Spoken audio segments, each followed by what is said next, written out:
For real? Oh, no.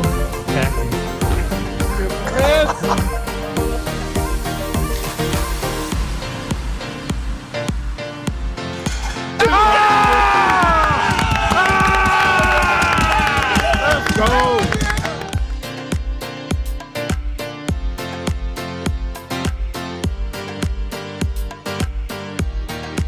Boston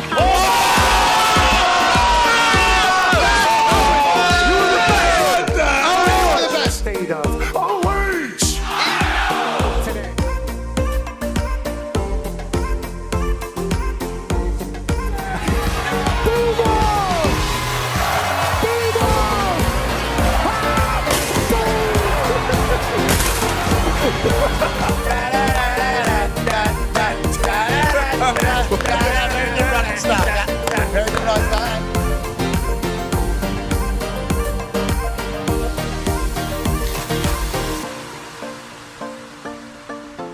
In Berkeley, California. You got it.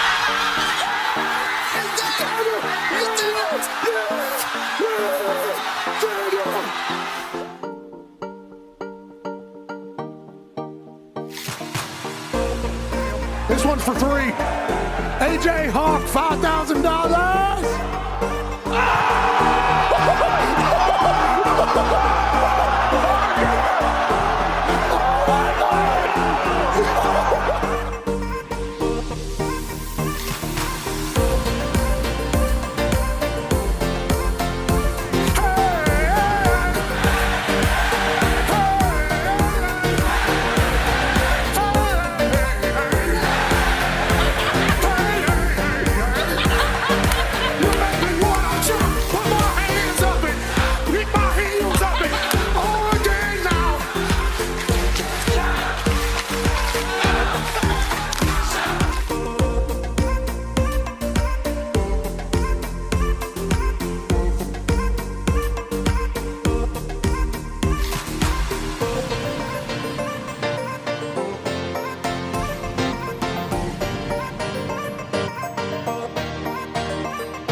USA, USA, USA.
The following program is a collection of stooges talking about happenings in the sports world. It is meant to be comedic informative. The opinions expressed on this show do not necessarily reflect the beliefs of their peers, their boss, or ESPN. There may be some cuss words because that's how humans in the real world talk. If you are young, please seek permission before watching any further. Hey, What? let's go. This show stinks, and the fact that you listen, we are very, very thankful for. McAfee on the line with a gorgeous assist. The all-time leading tackler for the Green Bay Packers. You pink. Damn it! Your friend tell a friend something nice could change their life.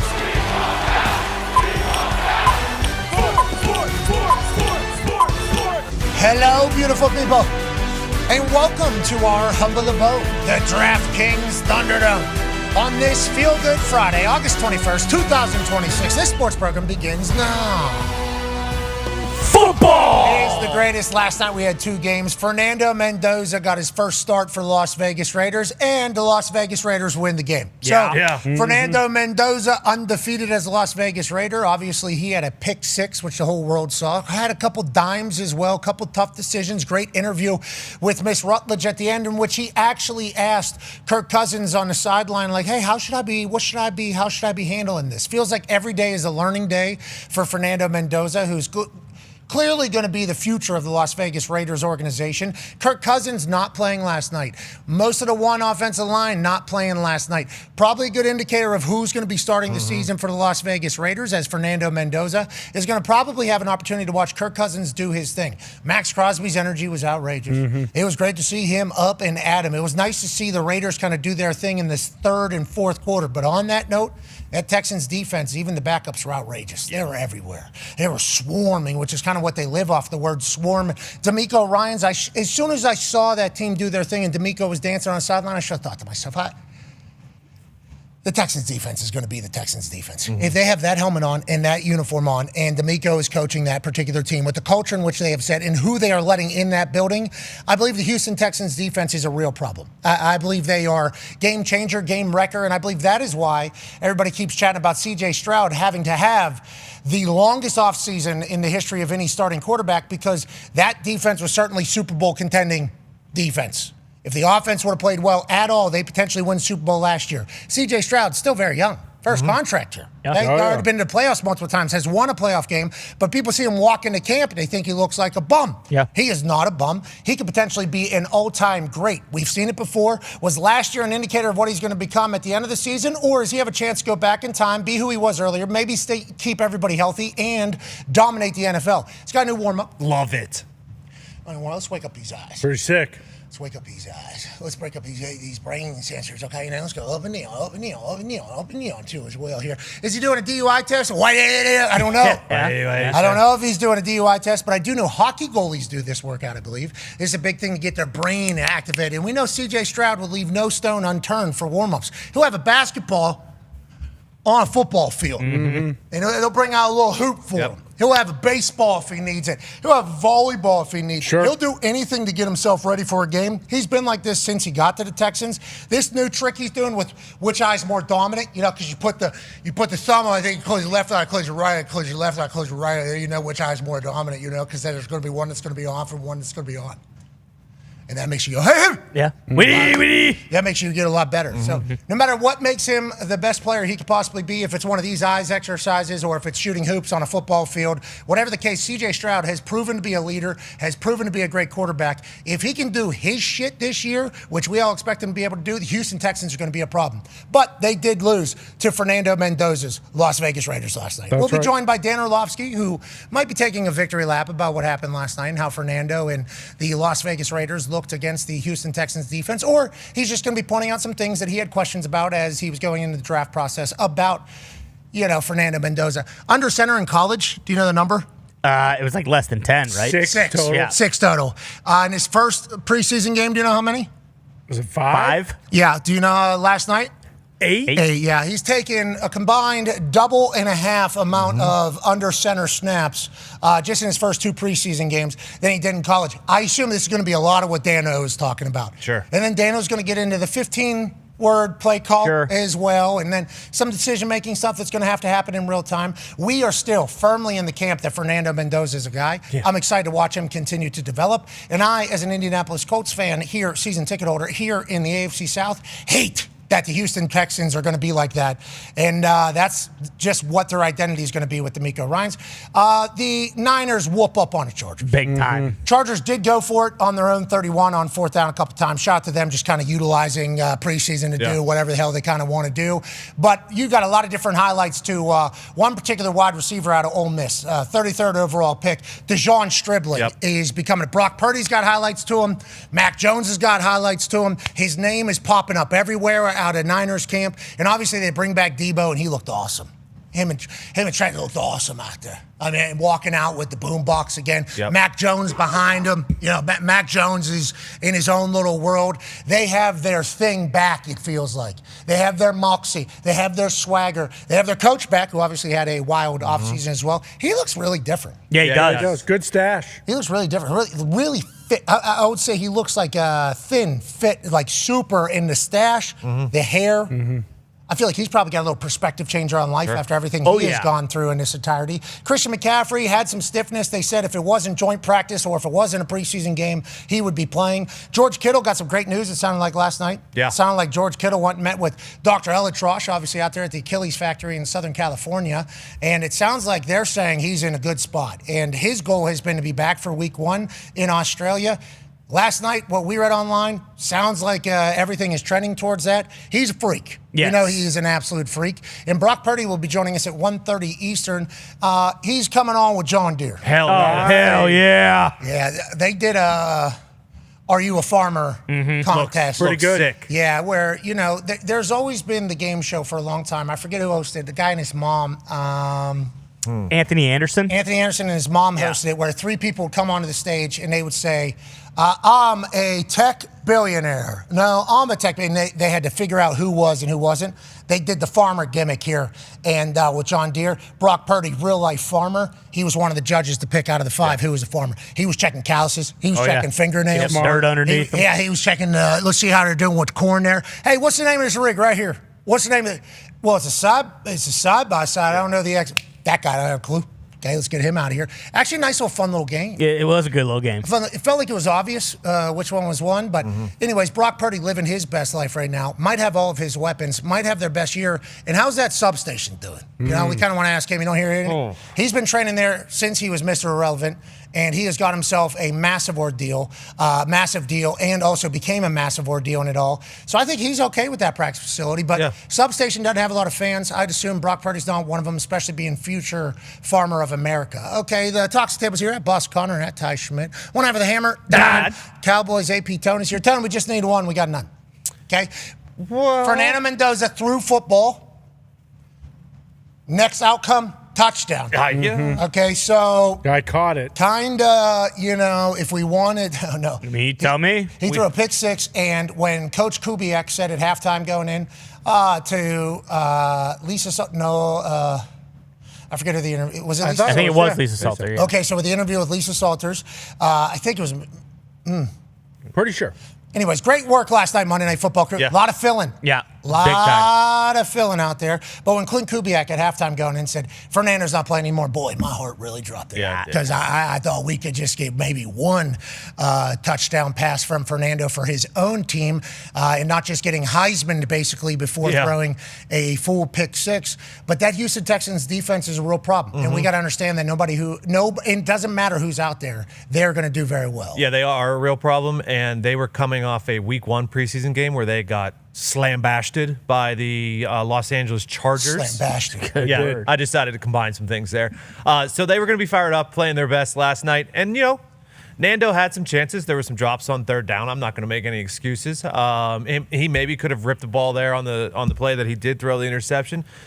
But no, I mean, we're 2-1. That's 66.6% or 66.67 with the remainder for Infinity. So that's still pretty good. That's going to be a Hall of Fame betting record, just so everybody knows that going into this, our next bet, whatever it is. We would put the thing over another 6, right? If it was forever 7, we kind of just stop it there, right? Yeah. Or do we put the thing over the 7? 6, I believe. I know the 33.3, we're throwing it over that 3, and it's going forever. Yeah, because the top thing means this goes on. Infinity. Yeah, so I think the first 6. The 3, though, that puts you in a bad spot because 3 goes to 3 there. And what is pi? 3.146745. You know, and some people can 238. do it for, you know, days and days. Rubik's Cubes, people. That awesome. happens. They are the best. Joining us now is not one of those guys. Okay? But if you need to know what that is for quarterback play, he's got you.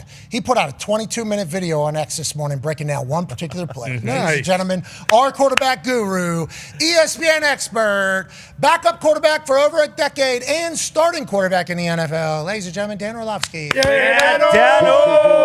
Jesus. How you doing, man? I like the new hair. You look like Crybaby.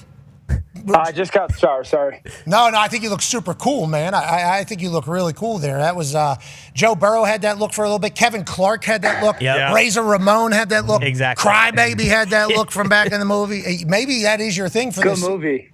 Crybaby. Good movie. Yeah. I am trying to let the hair grow a little bit more. I let it go in the summer, so I'll eventually have to cut it, but.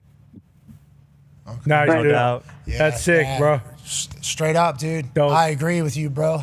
How was the offseason? Pretty good? You feel like you've latched your Dan wagon to the right people? Do you feel like everything you've said about Fernando Mendoza is something that maybe gets you feeling good? You know, coming fresh out of a shower, feeling fresh. You broke down one particular play, the first play, I believe, for Fernando Mendoza, like a 20-minute video I watched.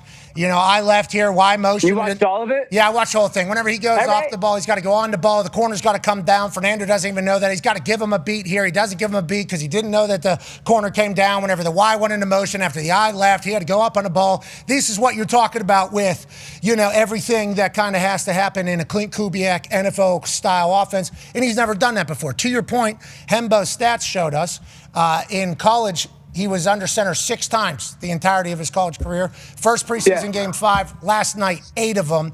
And you're basically saying, yes, this is what I've been trying to say this entire time. Is that accurate?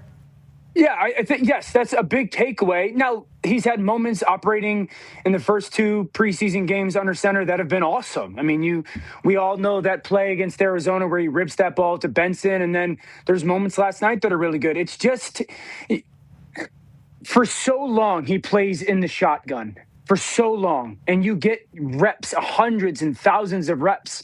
And then all of a sudden, it's this different experience that you're trying to erase some old reps and habits and then trying to build new ones. And it's just, I've said this so many times with these quarterbacks that are making the transition, is it's just not going to happen overnight. And so I think there's a lot of good to take away. But that first play that I kind of break down, that plays interesting. The first play that I break down, that's one of the big things is there's such a mental strain that has to go on of communicating personnel and formation and shift. And are we aligned right? And you got to get on and you have to get off. And here you come. And then, oh, I just didn't see the corner. Or maybe I did see the corner and didn't realize that. Now, the way I grew up in this offense was that's a hitch route that versus press man, the depth changes. So if it was an off corner, free access, it's 5 or 6 yards. We want the ball out right now. Quick, 1, 2, 3. We're trying to take that completion versus press. He's going to push to 8 yards because you want that corner to feel vertical speed, and then you shut it down, ball's out. But it takes an extra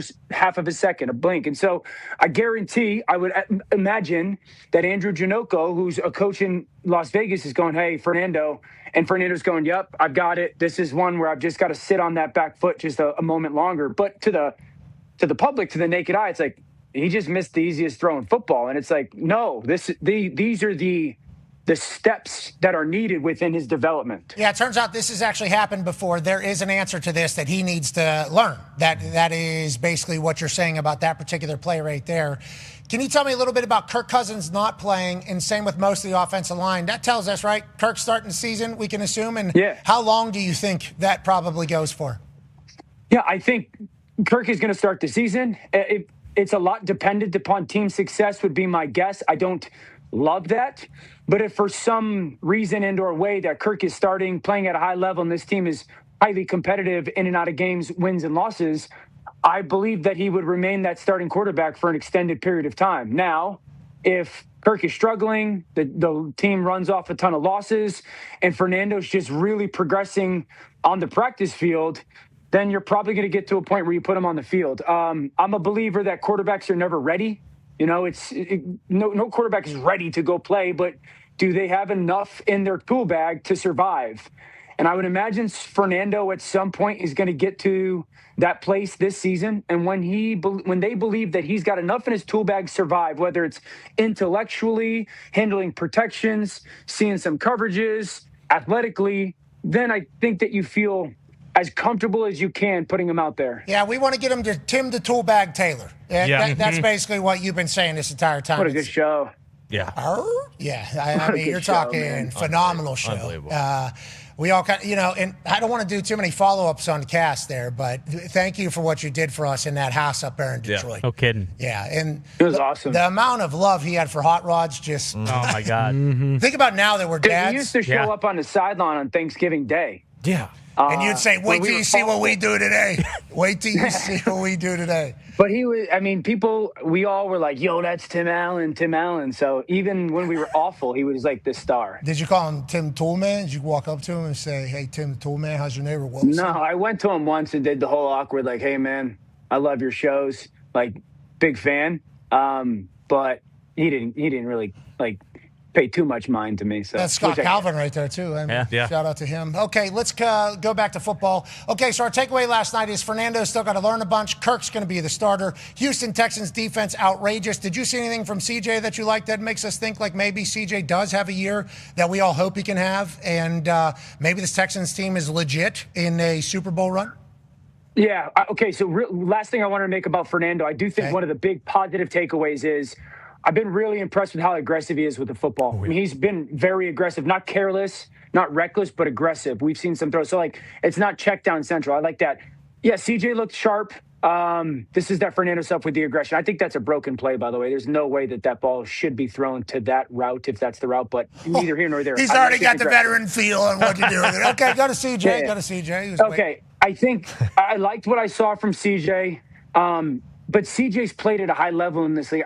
I would tell you the big takeaway that I had from Houston's offense, one, Cade Stover, who's I think their second or third year tight end out of Ohio State, was really impressive. The different things that they asked him to do, the first play of the game, he comes back across the line of scrimmage to the block. It's a really nice job by CJ climbing the pocket. So, the multiple tight ends being used, I know Troy Aikman last night referenced that. So, a little bit different identity of offense.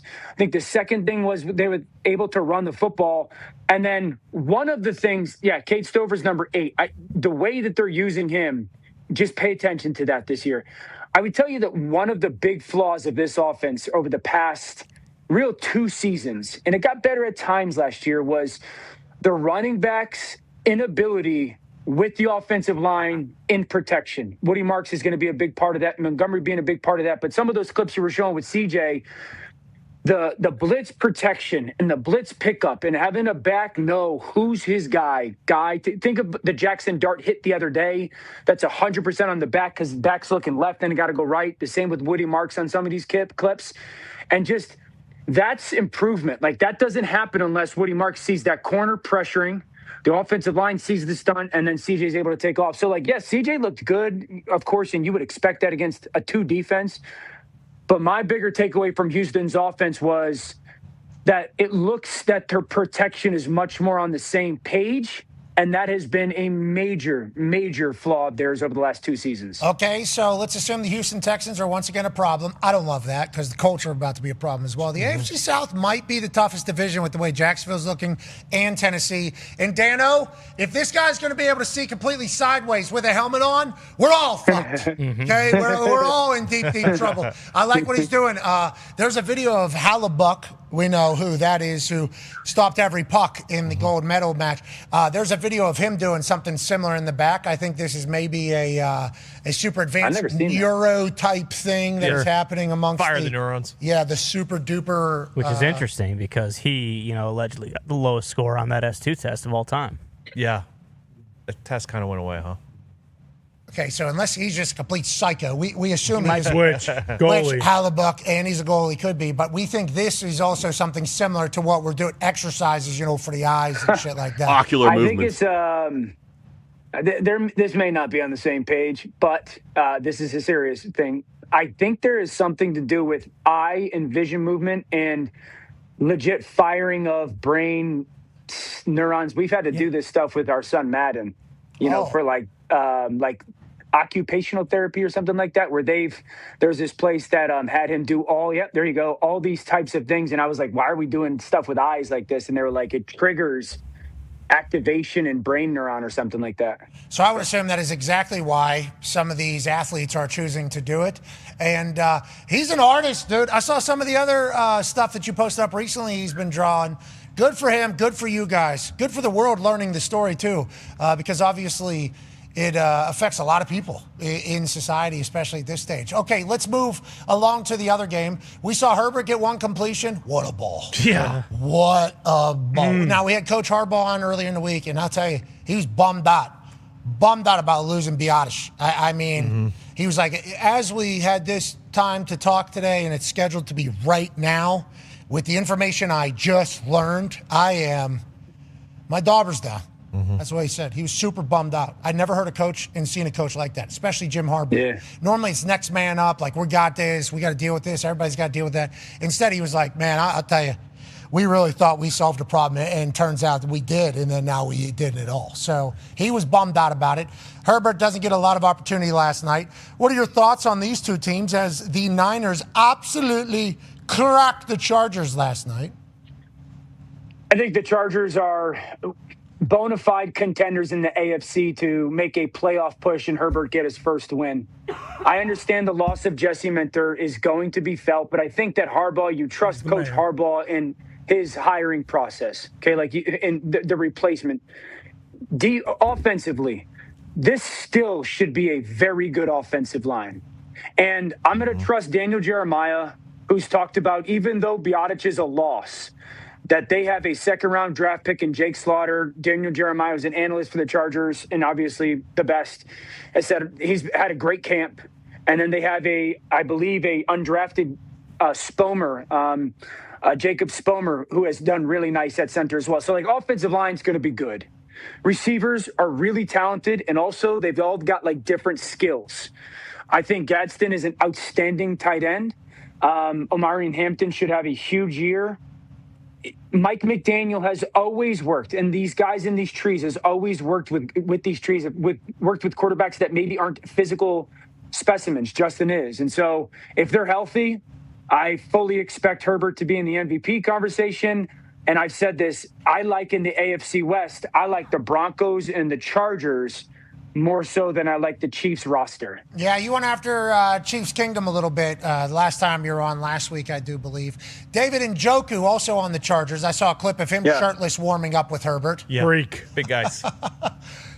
It's unbelievable. Yeah. And Herbert is a giant. And you talked about McDaniel not working with anybody like Herbert before. Obviously, we all saw the clip of McDaniel and Harbaugh on the sideline talking about a play call he just sent in and said, quarterback's got to be an absolute alien to complete this pass. And he rolls to his left. He throws it back to his right or whatever. And McDaniel was like laughing. Harbaugh's first response was, I could make that throw, which I love that. That was his first reaction. But here he just said you have to have an absolute cannon at quarterback to be able to make this throw. And it's like McDaniel probably in real time realizing what he can do with them. And why was that throw so crazy? And what does this mean, you think, for the Chargers offense? Yeah, I mean, imagine an unbelievably creative coach being able to use 53 1/3 of the field and probably 60-plus yards. You're pretty infinite with the things that you can design and spaces you can tack. I don't know how far this ball travels, but to the naked eye, it looks probably close to 40 yards, and it maybe is 12 feet off the ground. There's just not a lot of dudes who can cut that ball loose like that. It reminds me of do you guys remember the Stafford throw last year against San Francisco when he kind of was like moving to his left and threw it all the way back across the field to the right on a dot to the sideline? Those guys, as a coach, there's only so many spots that you can attack per your quarterback. Oh, we love this play. Can we get to this? I don't think we can get that out on time. Maybe we can't protect it. Quarterback's arm isn't strong enough. With Justin, you can attack parts of the field and design plays to attack parts of the field. You just can't. And I think about it like this, guys. They can have such a vertical stretch of the field, like such a vertical downfield stretch because of the fear of the speed. Think of a player like a Brennan Thompson and then the arm strength, that you are going to have gashes in the middle of the field at like 25 yards. Total gashes, because as a defense, you're like, we can't get beat deep. If you just get any type of, like, at the line of scrimmage, run fake or step forward. And suck them up, you're saying. You're talking about sucking them up, too. You suck those guys up. Yep. And then you got everybody that's covered way deep.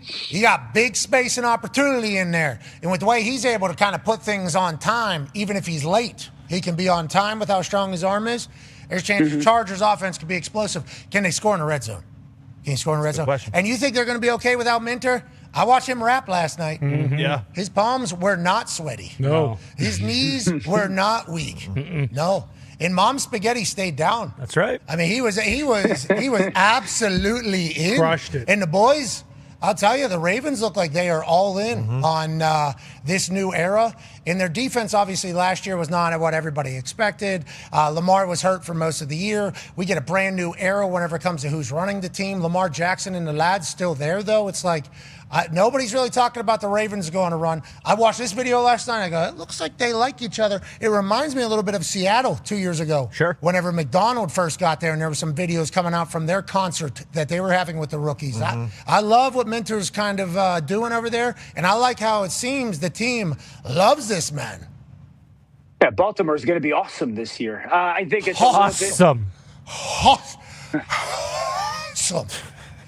They're going to be... I did not sound like that, dude. Yesterday you you said it do. too. Yesterday you said it too. I heard it. You said Awesome. because they are potentially going to be. Yeah. Awesome. I agree. Baltimore is going to be very good at football this year. There you go. Is that You better? think everyone's going to be good at football this year? Smart. No, I That's a don't. good idea. Yeah, Dan. you No, do. I Good don't. idea. Trust me. No, I don't. No, I don't. I was just going to say I think they're going to be really good, but there is a little bit of their interior offensive line's got to take a big step forward. They're going to be, I think, really reliant on a young player like Jacoby Lane.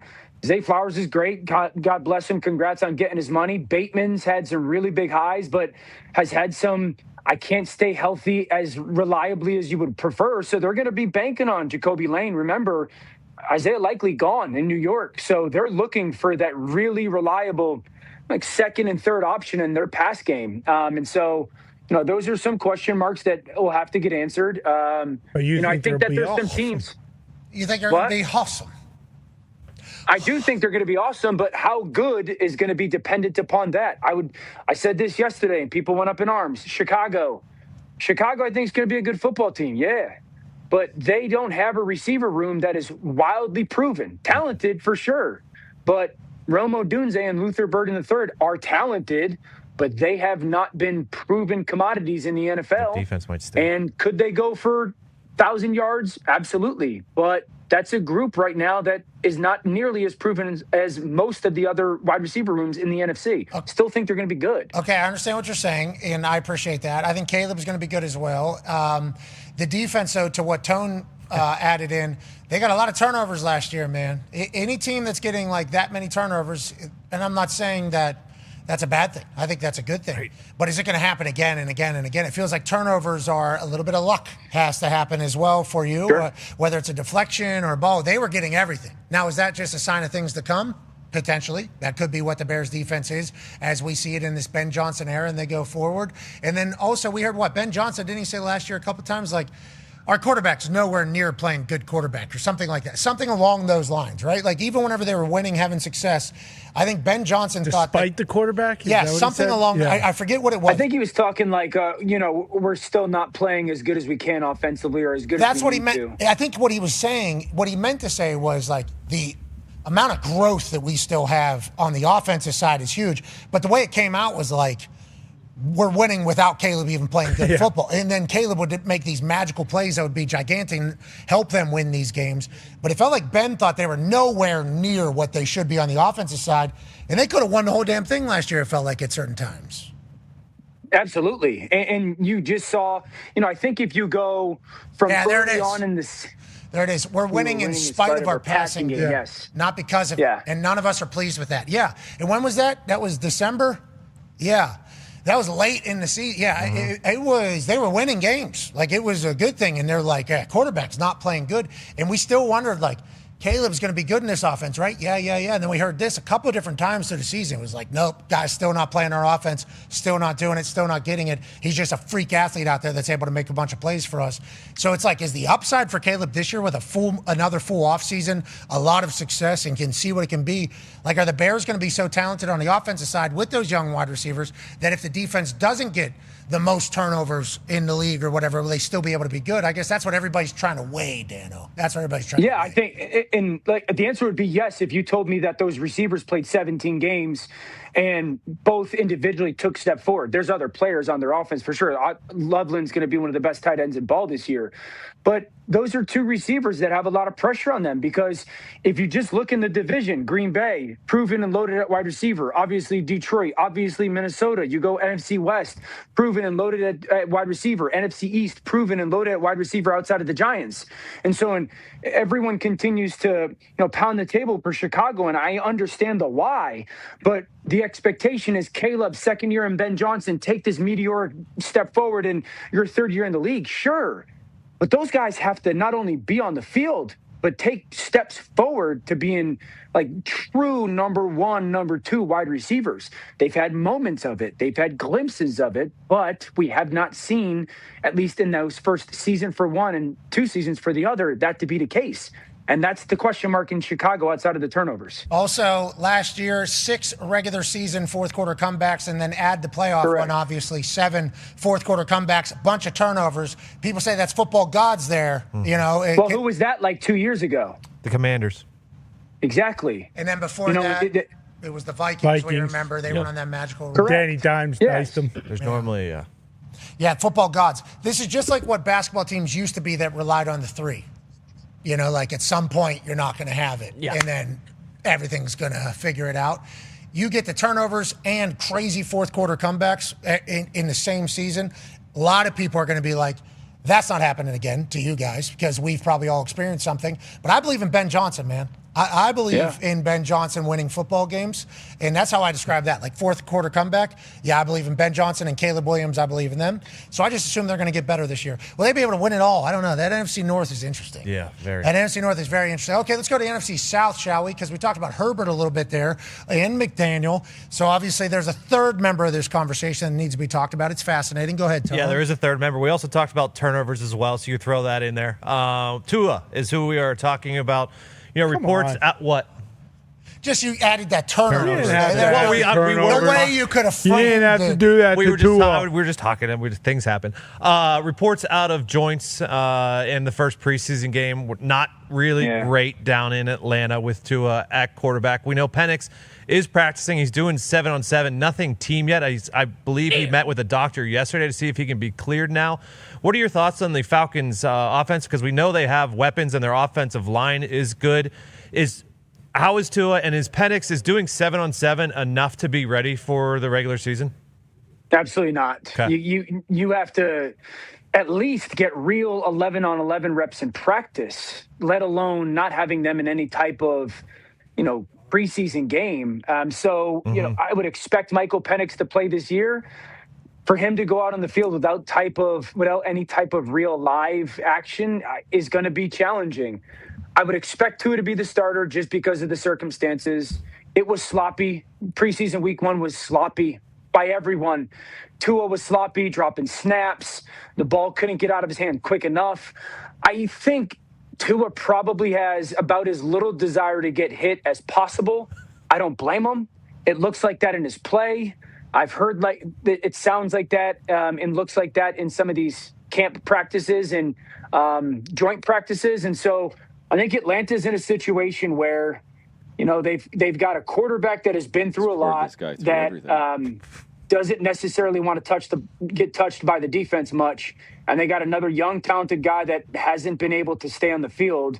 And I would say this, I don't want to be disrespectful. I don't.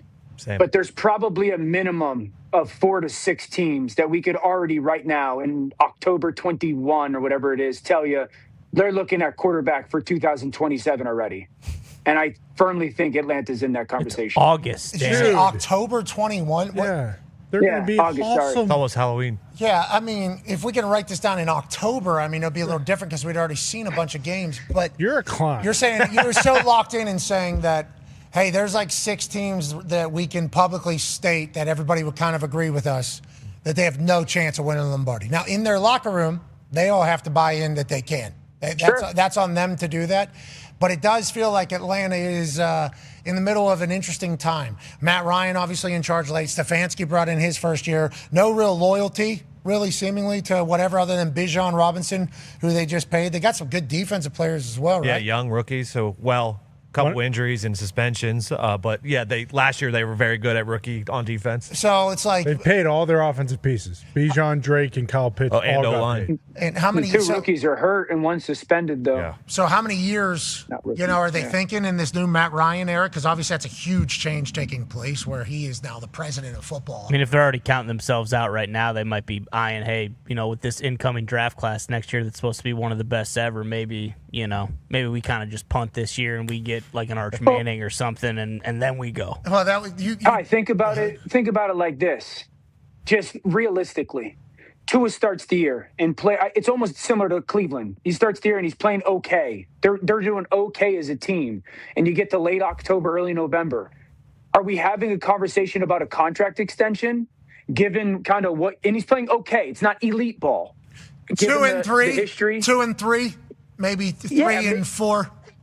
Yeah, and it's like, okay, well, and with his history, that realistically, it has to be a part of the conversation. The same with Michael Penix. You get to a point where Michael Penix starts, and again, he's playing okay, and the team's doing okay. Are we putting a ton of money into that? And hopefully, Tua's gotten a ton of cash, so God bless him. Hopefully, Michael Penix gets into a situation where he can. But I just think from an organizational, Are we really confident in doing that? And I think the same could be said in Cleveland, where you're like, all right, Deshaun starts and Deshaun plays okay. That's going to be a really big question mark for them. Is like, all right, are we going to do that again? And they probably have their eyes on the future. Not that they're thinking about the next draft class, because they probably have to be, but so let's not act like that's something that's not already happening out of the ordinary. But I think they both have reprieve, right? Todd Monken's first year. Yeah, definitely. Oh, yeah. And Stefanski's first time, they both have. And Matt Ryan, I think that's a big deal. Yes. This is Matt Ryan and Stefanski's first year in there. Okay, 100%. This is their first year in there. They're trying to learn and figure out what is going and what is not going with them. And maybe Penix gets in there whenever he gets healthy and plays. Maybe Tua figures it out. Yeah. Maybe Tua figures it out. I doubt it. Football, man. He's played good football. Scored 70 points in a game. Yeah, he was the number one offense in the NFL at one Long point. time ago. Last time we saw him play was against the Pittsburgh Steelers. Why do you have your jersey tucked into your pants? Because the Premier League's starting today. It's England. It's football day. Okay. Who's playing? Arsenal, Gumpy, happy Coventry anniversary. City. That was Thank you, Dano. Appreciate it, man. Happy birthday, Dan. Dan. Happy Happy birthday, Dan. Is that why you said that? Hope your chicken was Happy good. birthday, No, Dan. I saw Gumpy's tweet where he was talking about, and I got to listen to Gumpy's story like last year when we were out there for, I don't know whether we were there for Jeopardy or what. I didn't know that whole story, which is insane. So. Program feud, dude. asshat. Listen, Jeopardy, we're not doing Jeopardy out here. Some respect. We could, though. You know that we're not doing Jeopardy out here. But on that note, shout out Gumpy. Happy birthday to you, Dano. Happy birthday, Dano. Shout out to Football Day. Yeah, it's football day. Yeah. Football Day. Coventry City back in the Prem. Arsenal versus Coventry. Yeah, first time, long time back in the Prem. Arsenal's D-Butts team. Yeah, Premier League reigning champions. So they're highly favored in this one. Oh, this is a banner night? Yeah. Oh, they got banner night over there. Remember, soccer does the home team first. They say blank is hosting blank, where in America we say blank at blank. Yeah, the right way. Yeah, which is what you're supposed to do. Did you know that, Dano? No clue. Yeah, so I don't know if that's all their sports over there, but definitely soccer. They say like Arsenal's hosting Coventry. That's where you take the verse out and put hosting.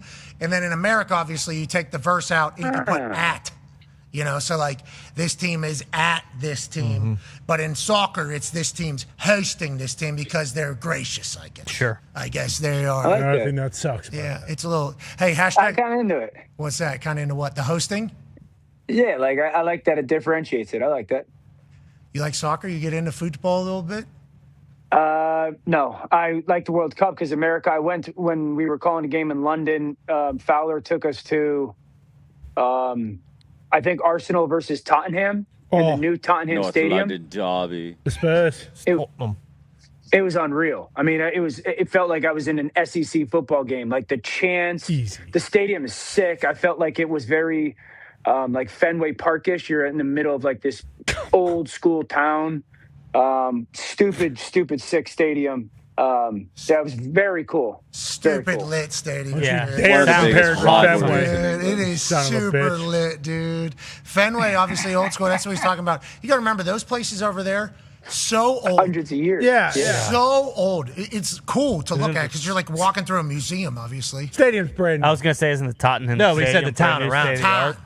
The town. Yeah, the town. He wasn't talking. He wasn't comparing Fenway, the park. That's No, what it sounded no, like. he's talking about the But town. just like you're in like a neighborhood, and all of a sudden, bang! There's a stadium right there, and you're like, "This is Lambeau, awesome." he could have said. Sounds awesome. Yes. It does sound awesome. Yeah. Is that what they're saying over there? Probably. Yeah. Hey, This place is fucking awesome, isn't it?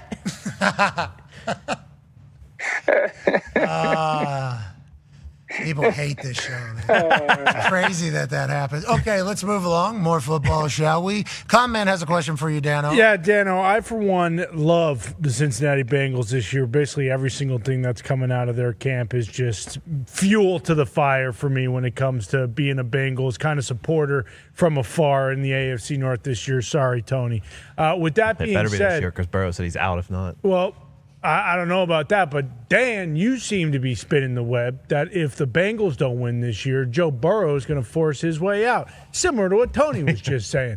Why do you think that? Do you really believe that Joe Burrow would leave Cincinnati? Because that would break my heart and all the hearts of people in Ohio, because we all know nobody's rooting for the Browns fans. Even the Browns fans are booing their own team. Yeah, if it doesn't improve and they don't win, changes are going to get made 100%. I think the Bengals go 13-4 this year. I think they win the division. I've said that. I think their schedule is, I believe, the softest in the league. Yes. I don't know outside of Lamar, the top quarterback that they will play against. They're not playing against like murderer's row of quarterbacks. So, Whoa. I don't think that there's a lot of examples in our league of a star quarterback and one of the 5 best, who Joe is, going 4 years in a row of not getting into the playoffs, getting absolutely destroyed physically, and just being like, I want to hang around. So is it an assumption on my end? Sure, I'm not getting told anything, but I think Breeze went 4 years in a row with not making it. It could have been 3. But I go back to it being twofold. One, the season in 24, which I think was that year where Joe and Jamar put on unbelievable performances. I think Jamar was like the Triple Crown winner, if I want to say. Mm-hmm. They scored like 35 a game, and they were like the first team in the history of the NFL to score that many and not get in. And so if it's a repeat of that, could I see Joe going, I don't want to do this anymore? For sure. Is Joe going to get hit 60, 70 times or again? If that happens and they don't get in, could I see Joe going, I'm tired of getting destroyed? Absolutely. And so, again, I think it'll be different. I fully expect them to be an awesome team. But if they aren't firing on all cylinders and a playoff team and making a run, it's the changes are getting made, and I just don't think it's just going to be at head coach. Okay, and I assume Joe Burrow will come out and say, this is nonsense. Obviously, I'm a Cincinnati Bengal. I'm an Ohio kid. I like being here no matter what. And I assume that is exactly how and why he has to feel that way. Dan's just saying if this is another miserable existence, because I think he even said, like, not winning is not fun. Like, it is terrible. And he said, this is it. There isn't like a maybe next year. He put the sense of urgency on this year. I think that's because he's an uber competitive human being. I think that's how he feels. Obviously, he wants to win. He was a guy earlier in his career who wanted to take shots. Okay, wanted to take hits so that he could, feel like he was in the game. And it's like he is, I know he does fashion, super handsome. Obviously, I talk about him outside the field. On the field, this guy is wildly, ridiculously competitive, wildly tough, insanely talented. And I think all any of us want to see is him playing those big-time games because we've already seen him in the Super Bowl. Now, you asked, have you ever seen a guy who's been able to do all those things, want to stick around? It's like, how long was Stafford up in Detroit? 12 years. So Stafford was in Detroit for 12 years. And then if you think about when he left, he immediately wins the Super Bowl and gets all the accolades. Yep. So Joe Burrow could stick around for 12 years and go ahead and do it, or he could see what Stafford did and potentially go have the time of his life. Replace Stafford in Los Angeles. And it's so similar because they both don't have really great offensive line, don't have really great run games, and both the defense lets up a lot of points. It reminds me so much of the Stafford days. And they both had elite receivers. Yes, exactly. And so, and just like what Joe Burrow's saying, and Staff saying as well, Staff wanted to win for Detroit. The Staff for a long time. That is why he was there for so long. And there was a lot of people probably around Staff that were probably saying like, hey, man, it'd be so much fun if we had you on like a team. Absolutely. That would like, that would be really cool if we get you on a team that could maybe, playing games that aren't just Thanksgiving that everybody's watching. Like maybe we get you in there. And then as soon as he gets with McVay, it's like, best years, wins a Super Bowl, becomes an MVP, is now going into the Hall of Fame guaranteed, no longer just a stats merchant or whatever the case is. Stat Stafford is what they call him, right? Yep. Instead of Matt Stafford. It's like the quarterbacks are seeing these types of things happen now. Peyton leaves, wins with the Broncos. Tom leaves, wins with the Tampa Bay Buccaneers. It's like leaving and going to another place. I mean, Aaron, we'll see what happens with Pittsburgh Steelers. Used to be something the quarterbacks never did. Like, this is not like a normal thing. Like, players would get like 1 or 2 years and it would be like a fall-off year and it would be ass. As of late, it seems like really good quarterbacks have been able to find the right spots and like go and like have great success somewhere. So that is also haunting Cincinnati potentially on losing Joseph Burrow, is what the recent history has done. On that note, he's an Ohio guy. We can't forget that. That Dan Orlovsky. We cannot forget that. Yeah, no doubt. And I don't expect that to be the case because I think they're going to be really good. But we all can Awesome, maybe? Awesome? They could be awesome. Super They could be awesome this year. We can all acknowledge like how all in they are. They've paid everybody that he's wanted. They've drafted. They traded 10 pick for Dexter Lawrence. And I've said this. There's the only organization that I could sit here and say, is completely as all in for one season as the Bengals would be the Rams. And so we all know that they have put it all on the line for this season. And the expectation is for them to be outstanding and go on their run. And if it doesn't happen, it looks like it has the last 3 years.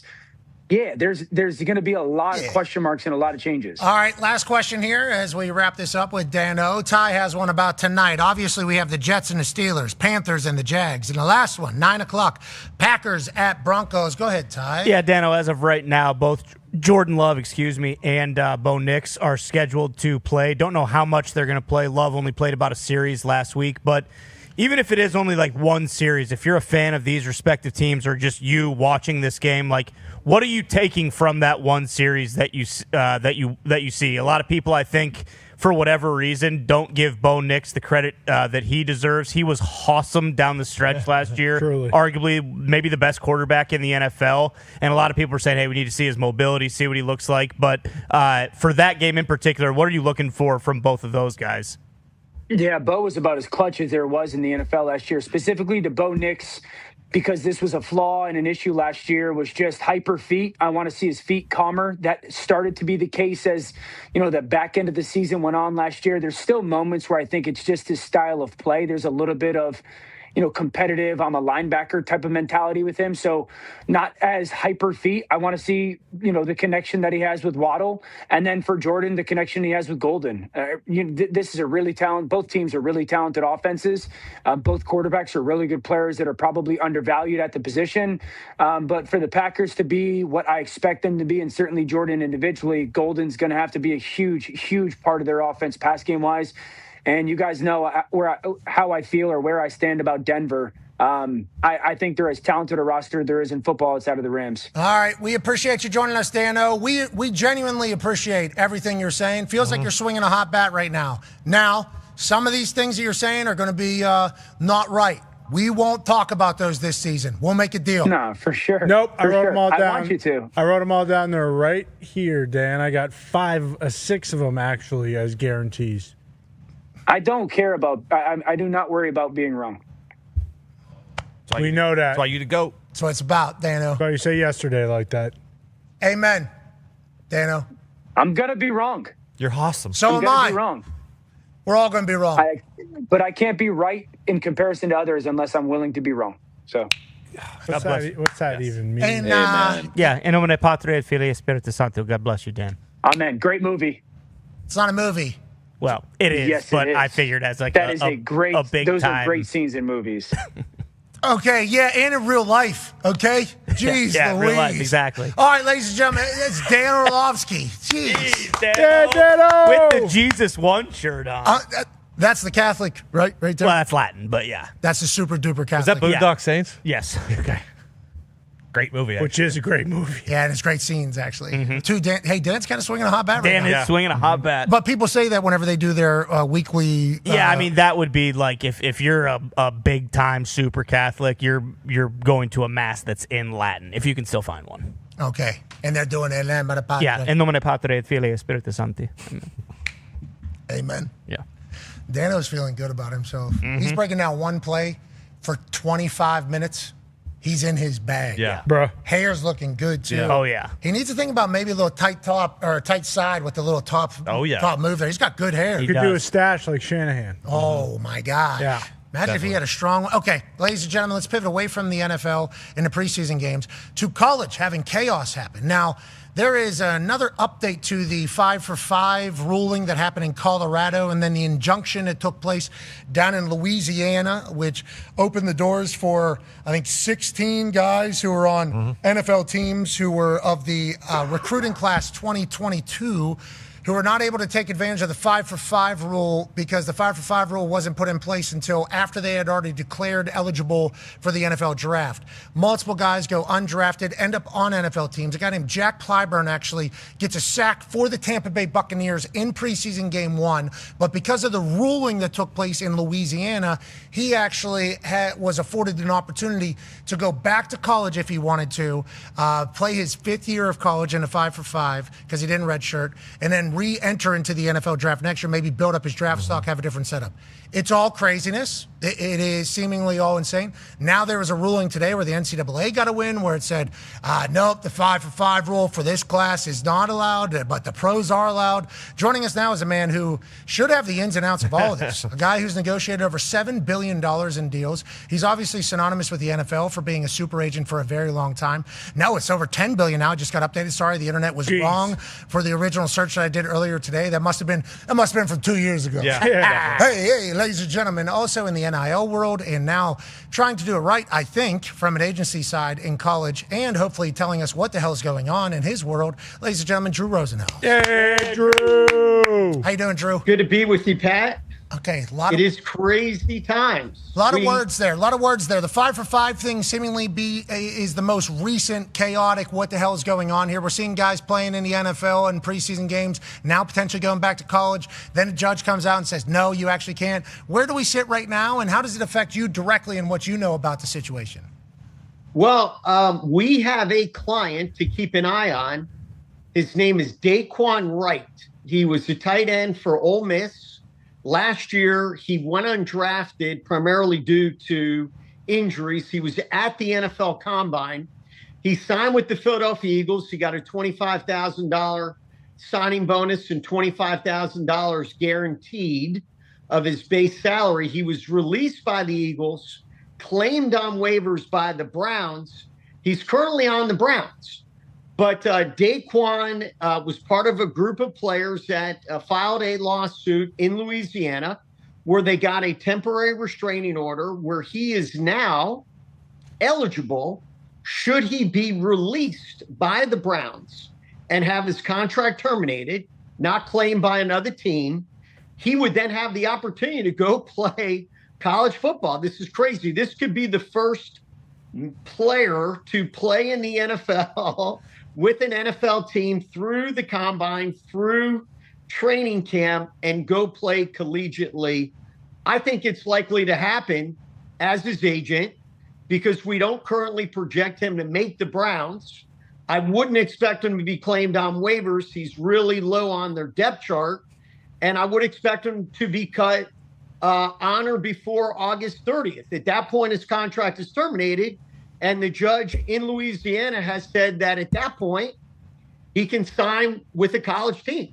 He would have to repay the Browns his signing bonus, apparently, and per diem, but certainly he would make enough money to go back to college where he could afford to do it. It'd be a windfall. and then he could go back in the draft next year when he's healthy. Okay, so you even sounded a little baffled by it while you were explaining it, right? Because you've been around football a long, long time. And obviously you have college relationships because whenever you're repping guys, you have to travel and recruit. And the way you've done business for a lot of universities, they're very thankful for you. So obviously you understand college football, but now the business of college football is crazy. So you've been around this world just longer than, anybody. How long have you been in business? This is going to be my 38th NFL season. Okay, so I'm 39, so almost as long as I've been alive. Okay, so that just kind of puts it in perspective. You even think it's absolutely absurd, but you probably, I don't want to speak for you, but your angle is like, it's my job to take care of this guy. I am his business representative. If this is going to be afforded, we have to take advantage of that. And how else have the convos gone about kind of the state of college sports as a whole anyways right now, with money from where and how and everything? For you, trying to battle, like, you love football, you've done a lot of good for football, but also, like, what the hell is going on? How much of that has happened with you personally, actually? Yeah, you know, Pat, I'm always candid with you. I did not initiate this concept for Daquan. This was his idea, nor was I the attorney that initiated his lawsuits or orchestrated him going in the transfer portal. But I do work for Daquan. And so I have a responsibility to help him to the best of my abilities. I also have a relationship with the colleges and the NFL teams. And I don't want to see anybody hurt here. Certainly the NFL has a vested interest in this scenario, because if players are released and they have the ability to bypass the practice squad or not go back on the roster at a later date because they're going into the draft, this really affects NFL teams. This appears to be an isolated case to the 2022 draft class and players from that class who were I shouldn't say draft class, recruiting, college class, high school, entering class. Yeah. And only these players who have a year of eligibility left because of this 5-for-5 ruling. This doesn't mean everyone who gets cut can go play in the NFL, who's released from the NFL could go play in college. It's absolutely not the case, nor should it be. This is a very isolated instance, but in my case, I never dreamed that we would ever see a player in the NFL go play collegiately. I don't think that's an ideal system. Yeah. I think the ideal system is guys exercise their eligibility in college, they move on to the NFL or life after college football. I just think that's cleaner for everyone. I think that's better for the game, both in college and in the NFL. But that's on that note, I'm glad this is limited. Yeah, but on that note, if one of my guys is in this situation, we're going to do it. We're going to win this situation how we have to. You said something there that I think is the first time I've heard this, and you would be the person that would have this information before everybody else. He can re-enter the draft next year for the NFL. The NFL has been good with that. They were able to enter this past draft, and then if they go back and play, or they're able to go back and play. What was the ruling today? Do we know what happened? Well, that is not pertaining to the case that Daquan is in. Okay, that's the NFL guy. So today was the federal case that happened in Colorado for the 2022 class. So guys like Stephen Daly, who were part of the federal for Indiana, they are now ineligible as of today, right now. But these 16 that happened yesterday in Louisiana, that's a state level. So anyone who's done it at the state level is still eligible. But if you were part of the federal Colorado 2022 5-for-5, you are currently ineligible as of right now. I'll tell you what, Colorado having a state law and federal law conversation has been happening for a long time. True. In a lot of different things. But now it's obviously into eligibility system. You brought up the draft, though. Can you hit on that a little bit for these guys? They're going to be able to get in, or are you just assuming? I'm assuming, because the NFL has to grant players eligibility. So, I certainly hope that he could go back in the draft. If not, I don't see why he couldn't sign as a free agent. If he can't go back in the draft, he would be a free agent and be able to sign with the team as a free agent, because his NFL rights will be terminated. None of this can happen unless Daquan and his NFL contract are terminated. We're projecting that's going to happen. And I've had discussions with the Browns and the NFL Players Association to make sure we do this the right way. And again, we don't want chaos. We do want it to be organized. We want the NFL, the Browns, the Eagles who originally signed him, Daquan, everyone to be on the same page so there aren't any loose ends. I understand what you're saying. And that's why you've been a deal maker for so long in the NFL. For so long. You're dealing with billions and billions of dollars. You're a good deal maker. We would like everybody to be in on the same. Everybody has all the information. We're all communicating properly. We need this to happen quickly because there is a timeline. Now, I believe there was like a 7-day window granted for this thing, but you're saying August 30th, which is obviously 9 days from now. Does that thing launch on the 23rd, is your understanding? Well, the deadline, I believe, is September 1st. So we are projecting, for example, for Daquan, that he'll be released on or before August 30th, which is the final cut down from 90 to 53. There's only one cut down. My belief is that he would turn down a practice squad contract, which we would anticipate he would get, and instead would sign a more lucrative deal with a college team. Which team, we don't know yet because he's still with the Browns, but we're anticipating that he would have a market and would get more money and likes the idea of going back to college, maturing another year since he wasn't drafted, isn't going to make a roster, and then hopefully take a shot at the NFL after this coming college season. It's crazy coming out of your mouth. You know it. And it's crazy for us to hear, but this is the current situation that we're in. Okay, last question from us. Thank you for explaining from your position on where everything is right now, because it does feel like there's a lot of scattered information about it all. Feels like I just learned everything I need to know about this current one that's happening from you, Drew. Now, can we pivot to NFL quickly with you? Yes. Con man, go ahead. Drew, one of your highest profile clients, Tyreek Hill, he's still kind of waiting in the weeds as a free agent right now. It feels like everyone wants him on their team. What is his status right now? How is he doing? And should we expect him to sign before the season or during the season? You know, I don't expect Tyreek to sign before the season. He sent me video yesterday. This is good timing of him running hills. And he looked great. And I said to him, "You look great." And he said to me, "I still have some work to do. I'm not ready yet." I am not pressuring Tyreek, nor am I setting a timeline for him. I think that what I have said to Tyreek is take your time. It's not when you come back, it's how you come back. We want you to come back when you feel your best. There's no sense of urgency timing-wise. I think this is a future Hall of Famer who still has a lot of good football left in him. This was a devastating injury, but everyone's going to be so impressed when they see how well Tyreek is rehabbed. It's not hyperbole for me to predict that he will play this season. When, I'm not sure, but I do think when he does sign, he will be a coveted player. He'll be the kind of guy that will impact the playoff race and will certainly be successful once he signs. Okay, because you're an agent, I know you're not going to give away any leverage and not project anything, but business-wise, we assume that that's already going to be able to be taken care of with a lot of teams who might not have a lot of salary cap and they want in on Tyreek Hill. Do we think that'll be the case because he's already gotten a massive deal and he understands he's going to have to prove it for a year? What are your thoughts on how that ends up going for Tyreek Hill? That's a fair question, Pat. And Tyreek and I haven't talked money. Yeah, of course, yeah. Hey, if somebody wants to give us $25 million, we will. We're you let the market dictate. Okay. So let's say we have 3 teams that are super competitive to get him. We're going to have leverage to maximize the deal. And certainly there's been 3 recent free agent receivers that have signed: Stephon Diggs, Deebo Samuel, Keenan Allen. Will Tyreek get as much as those guys or less? I don't think that's his priority. I really think his priority is to pick the right team, take his time, come back fully healthy, and help a team win a Super Bowl. All right.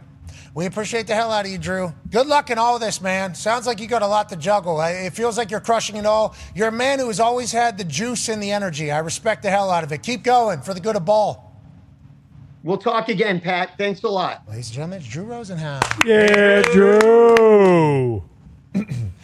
Listen, I don't think this is a sustainable thing. I don't think this is necessarily like the most desirable thing. I'm just telling you, I rep this guy, and there is opportunities for him now that have been opened up that maybe weren't there before. Is it? No, this is not desire. This is not what needs to be happening going forward. but it is my duty to go ahead and take care of them. So the federal one, 5 for 5, Colorado one, is not going to be instituted. So the 19-year-old rule to 24 thing has not been instituted just yet. So the 5 for 5 is a thing now in the NCAA, but Colorado was the injunction for the class of 2022 to get their 5th year for their 5 and 5 if you didn't use the red shirt or whatever it was. And then that was at the federal level. And then at the state level was Louisiana yesterday was for the guys that had already gone into the pros, that they could come back if they do get cut by their team or whatever. 5 for 5 is happening. It is a rule now. It's just whether or not the 2022 class gets a chance to utilize it if they didn't make it to the NFL. Correct. So dumb. So it's just all these guys who had the temporary restraining order granted in Louisiana. Do you think all these guys are under the impression that they are going to get cut and they're not going to make an NFL team? Because it seems like you kind of have to just be like, all right, because like there is a chance though, right, that one of these guys does make a team, but you kind of have to make a decision right now. Like, fuck it, I'm not going to make it. This is not a desirable thing, but this is what it is. College football will be great. We know that. So hour 2 on the other side. Goodbye. Rest in peace to the greatest dog of all time, Valor.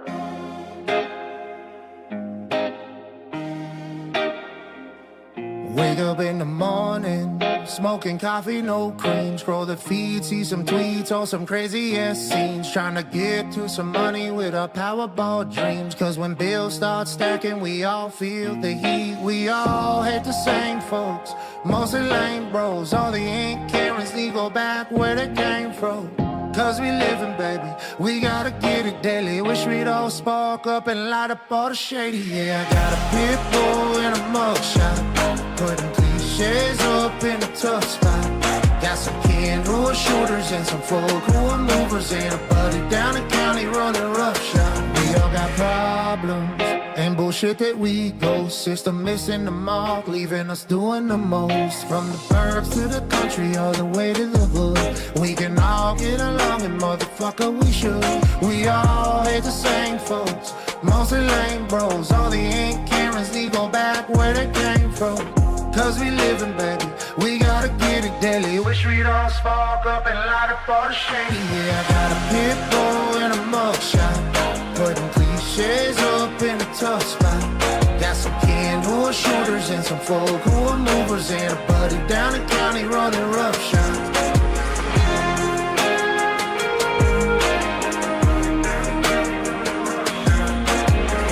Different paths, similar scars. Avoid bullshit, it's so hard. So raise your smoke, whatever's your drink. We're more alike than we think. Forget the labels and the hate, they divide and conquer. We're all on the same rock together, we should wander. Yeah, I got a pit bull and a mugshot, putting cliches up in a tough spot. Got some can-roll shooters and some folk who are movers, and a buddy down the county running roughshod. Yeah, I got a pit bull and a mugshot, putting cliches up in a tough spot. Got some can-roll shooters and some folk who are movers, and a buddy down the county running roughshod.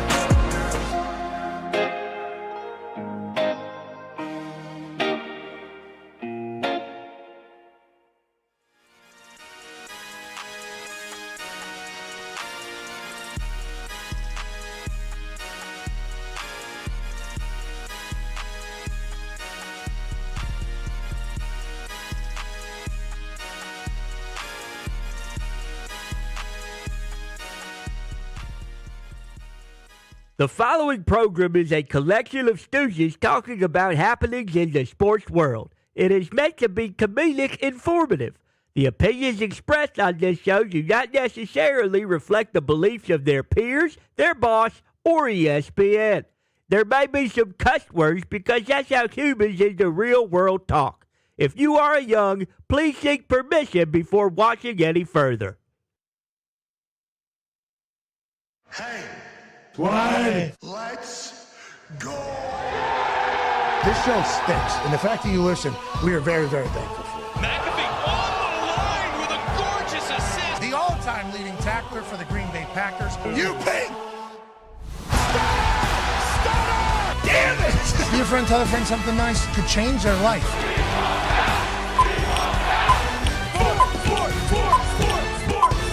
I don't know, apparently. Hello, beautiful people. Jeez. Welcome back. Welcome to our humble abode, the DraftKings Thunderdome. Hour 2 of this Feel Good Friday begins now. Football! It's the greatest, and we're incredibly lucky that we get a chance to chat about it. It is football season. We had 2 preseason games last night. We got a plethora of them this evening. We got a slew on Saturday and 1 on Sunday, and then obviously a massive overreaction Monday. We got golf happening, great golf happening actually at this exact time, and obviously the Little League World Series is cooking, and we would like to announce from 2 o'clock to 3 p.m. today on ESPN, in between the Little League World Series games, we will be having a college football showcase show where we will be chit-chatting about how we are less than 1 week away from the official college football season kicking off. Week 0 next Thursday night. Obviously, you see front and center in D-Bone's graphic, Pete Thamel will be joining us at 2:05 to give us the latest on everything. New head coach of the Penn State Nittany Lions, Matt Campbell, formerly of Iowa State, will be joining us at about 2:10. Rich Rodriguez from West Virginia will join us at 2:20. Mario Cristobal from the University of Miami Hurricanes will be joining us at 2:30. Nick Saban at 2:40. And then we'll wrap up the show, obviously, and send to the next Little League World Series show. But this is the graphic that D-Bone made with the information that he was given about a college football showcase show that was pieced together this morning whenever we found out that they needed an hour to be filled because the Little League World Series delays that happened just yesterday. We are honored and thankful for that. I want Pete Thamel to know that I am pumped that he is front and center of this flying V that we got right here. But any time in the history of graphics, you know, we did that TV magic thing about the heart out? Yep. We should do a graphics one. Anytime Nick Saban is on a graphic with Pete Thamel, let's just assume that the whatever app he's using, whatever editing pro, whatever, that should automatically put Saban in front of Pete Thamel. It shouldn't let Bone do what he did here. But I'll tell you, Pete Thamel front and center, not a bad thing, especially on this day with Injunction City taking place all around college football. We'll be talking about it all, hopefully, for an hour there, and Pete's going to bring it, and then we're going to have a great conversation with a bunch of people that are going to be running how the sport goes. Let's go to the Talks table at Boston Connor and at Ty Schmidt. Con man, you're walking to Mordor. The guy's getting brain cells lost at every step, it seems. Yeah, I guess so, and he was up extra early this morning to be in here and continue that walk, but I think even Peter Thamel is offended for Nick Saban to be in front of him. Like, I assume Thamel just saw that and was just, I mean, you would probably have a better indication on what he would say about that. Well, no, I was actually going to say something else. I was going to say, you know, I kind of get where Bone's coming from because Pete Thamel is kind of the most important figure in college football, in the history of college football. Pete would say it's egregious. Pete would say maybe a little egregious. I don't really need to be front and center like that. But it makes sense because I know everything about everything. And I woke up this morning, I put my big boy pants on, and I said, I'm ready to break some news about the most important college football season yet, to quote Michael McQuaid. So I like what Bone's doing here. He's doing real yeoman's work, you know, to say the least. Yeah, shout out to the yeoman's work, absolutely. Can't wait for that college football showcase. We're less than a week from week 0, football games happening next Thursday night. The season for a chance to become, you know, obviously immortalized forever, but a school, a program, a city completely changing what it is, how it would operate for the rest of time can certainly happen. We watched it happen an hour south here in Bloomington, Indiana, with this Indiana football team. Them going undefeated last year, winning a national championship, having the Heisman winner, obviously selling out a stadium, brand new stadium. What it did for this entire state was spectacular. These schools are looking to do the same exact thing. The Ohio State Buckeyes. Obviously, Ryan Day has won before. They've had how many guys drafted over the last 25 over the last 2 years. 25 guys have left this team and gone to the NFL and drafted the Ohio State Buckeyes. Still odds-on favorite to win national championship. How do they have a factory over there in this modern NIL world? How do they have guys that still want to come in, maybe sit behind guys, and come in and compete whenever they get it? How are they able to get all of the big-time recruits that seemingly can catch footballs better than everybody else? They have Jeremiah Smith across from Chris Henry Jr., and we have not been told if Chris Henry Jr. is playing or not. We just know who the hell Chris Henry Jr. is from high school, and since he was a little kid. Chris Henry Jr. is going to be on the football field. Him and Jeremiah Smith opposite each other. an outrageous thing. Insane coming in with another year of confidence and comfort is a whole nother animal, I think, that the Ohio State Buckeyes are going to have. Yeah, I saw a write-up from a Ohio State Buckeye reporter, I believe, and they were talking about Chris Henry Jr. and we're like, hey, this isn't just a guy who's in the 99th percentile in height and speed and athleticism. He's also very, very good off the ball. Like this guy isn't just going to catch jump balls and score, red zone touchdowns. Like he's running slants and he's catching everything thrown his way. So I think he's going to be unbelievable with Jeremiah. I think his dad, Slim, was Hooper, potential NBA, who I think was size and everything. And I assume Chris Henry Jr. same. I think he was dunking for the foul line since sophomore year. Was that? We talked about that with Pac-Man. It was like, you sure you want him to play football and you don't want him to just go make like $400 million playing basketball? But obviously he loves football, and obviously Dad, I think, huge part of the story. And I think he has like a mission, like in the way he works, and having Jeremiah Smith in the room with him. Yeah. Unbelievable, just watching him handle it all. The money, the fame, all the sponsors, all the pressure from a defense. There's 4 eyes on Jeremiah Smith every single play. That's no questions asked. Chris Henry Jr. is going to get that next year. Soon as Jeremiah is done, that's going to come to him. So Chris Henry, who we know is a student of game, student of life, student of sport, he's getting a chance to watch what you could potentially consider a GOAT at the position for college football for a year, experience it alongside of him, and then he's going to pass the baton again. It's like what Ohio State has been able to do and continue to do with how many people they get to the NFL and how much talent they have, absurd. But they're not even the best in the Big Ten. So who says that they're going to topple Kurt Cignetti down there in Bloomington?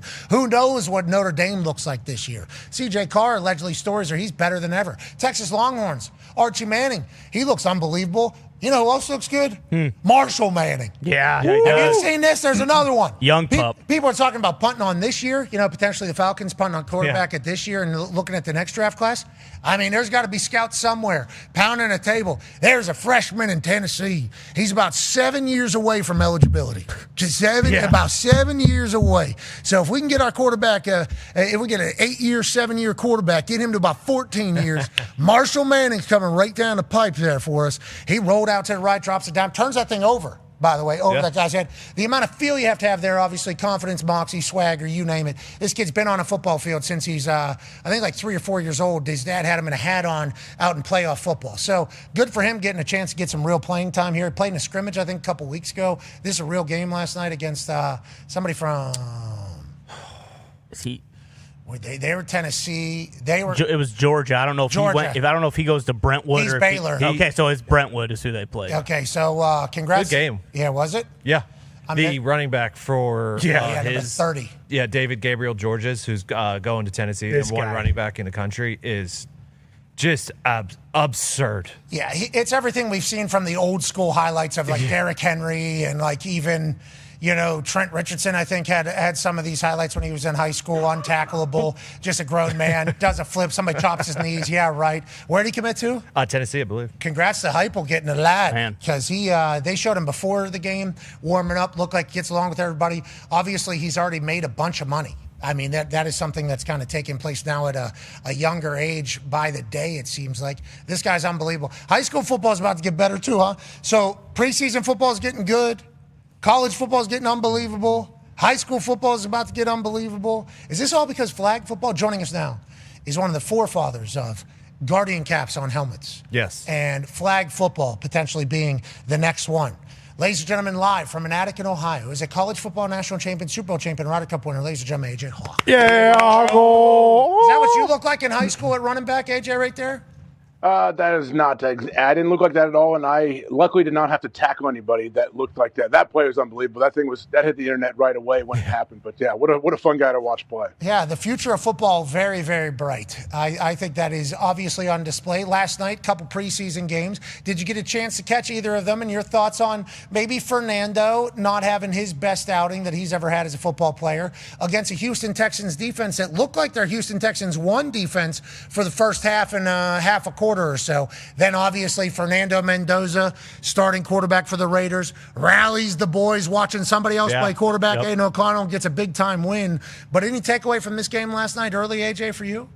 Yeah, I thought it was good for Fernando. Obviously, he made some good throws. Has some throws that they always say, oh, you'd like to have back. But I honestly, I don't want to carry Dan's water, but I thought Dano did a good job of, explaining that whole little situation. Hey, you got to take an extra beat here in your 3-step before you throw this if he presses him. And the corner decided to press at the last minute. Basically, Fernando may have not seen it initially, or just thought, get this thing out of my hand because I've been taught to get it quick. But I think it's a thing, like, you got to see things. Now, I would doubt that this happens to Fernando again. That's the thing. Like, when a mistake happens, will it happen again? I know you're trying to. You said you got to see things. You said your neurological situation, right? Is that what you're doing?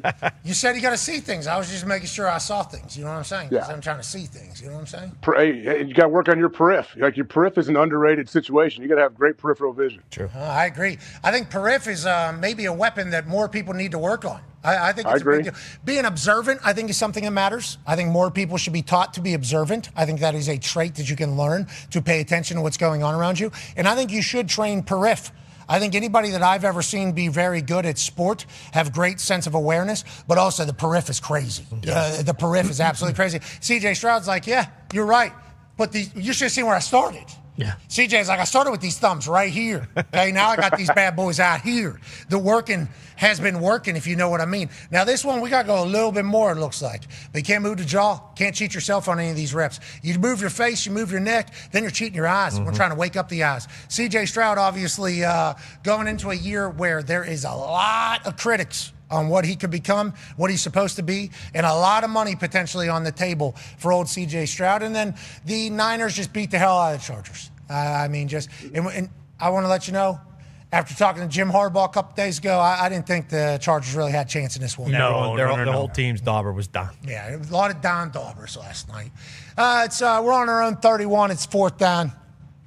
Let's just go for it. I don't care about anything anymore. This team frickin' sucks and we're already screwed. So let's go for it. That is not what That's what I saw. No. Granted, I was sleeping, but that's what I saw. When I read that they went for it on their own 31. That was the scene in my head that I saw. But screw it. I don't even care about this anymore. Just go for it. That was a late game, obviously. They're doing that for their fans. We get it. It's preseason, not do that. It was just tough for us to follow along with that. Had to catch up with highlights and also reading through stats. Seeing them going for it on 4th. I wish I could just been a part of the conversation. Like, yeah, let's practice a gotta have it play, McDaniel. I'd like to see, we gotta have it play. Who knows how many of these situations we're going to get in before the regular season gets started. But I do appreciate the fact that there is some teams that utilize the preseason to work on stuff. Like, clearly are trying to work on stuff and don't really care about the outcome because, boy, the outcome of the games can kind of sway people. I still believe firmly that next CBA, we're staring down 2 joint practices, one bubble game. That's what I think we got going on. And I think they're going to make joint practices a fanfare thing and a stream. I think that's going to stream thing. I think that's going to be what's coming. I don't know how many more preseason games we have. Everybody thinks it's going to be 2 preseason games so they can add something. I think there's going to be a joint practice conversation because I think players are going to want to have a say about this difference between regular practice and joint practice. I think that's going to be the next part of negotiations for the players. It's like, hey, these joint practices feels like we need to be having conversations about these with how hard everybody's going, how much tackling is happening, the severity of the drills and everything.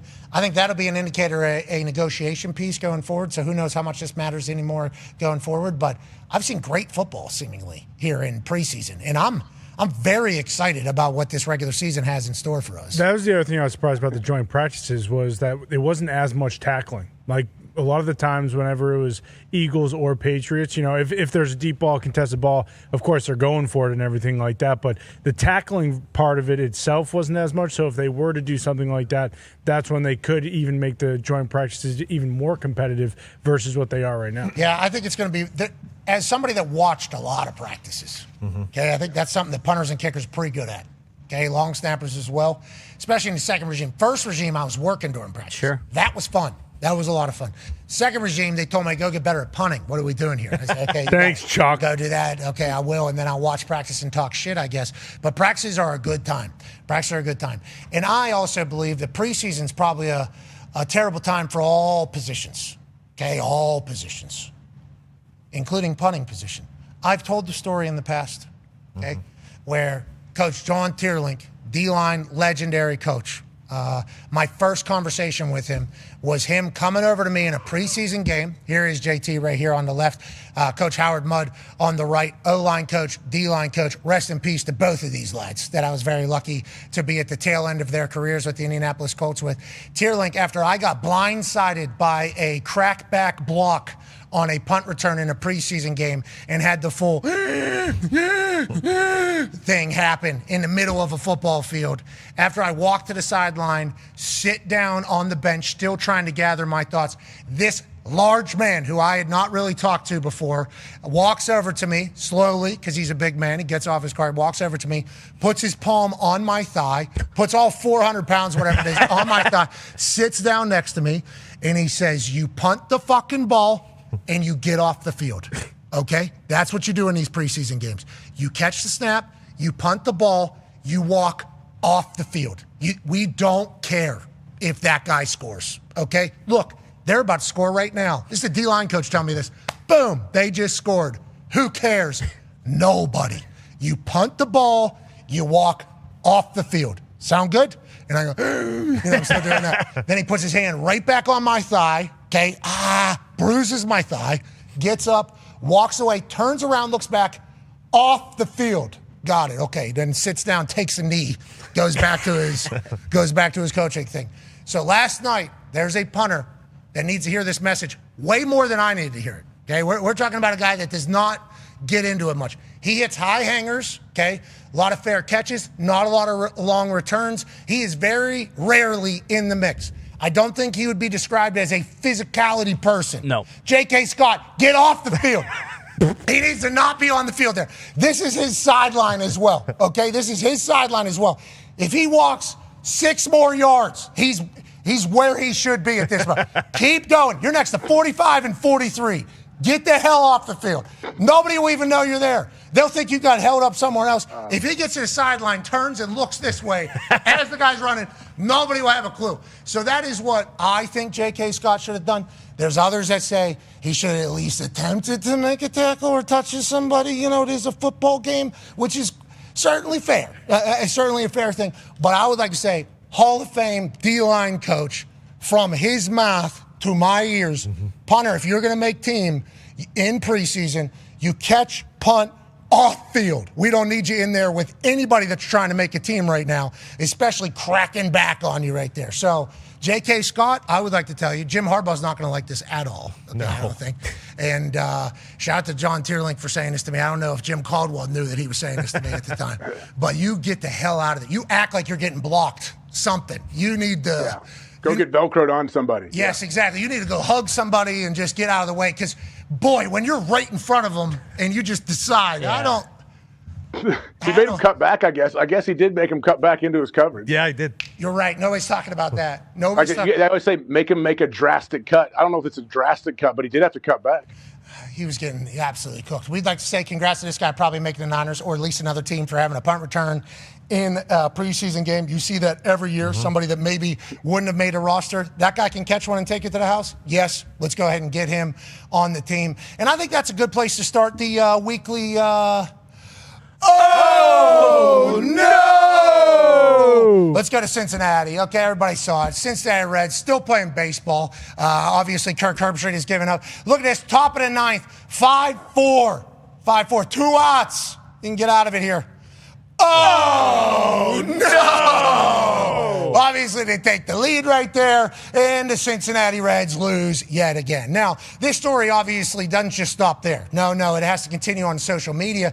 Ty Schmidt tells, absolutely. Ty Schmidt tells Herbie, oh, no, what a heartbreaker, Herbie. You know, because this was right in, they had a win. Yeah. Catch that, game over. The crowd was standing and clapping, ready to, celebrate the victory. And instead, what they say, oh, no! And then you see one of the biggest, loudest Reds fans.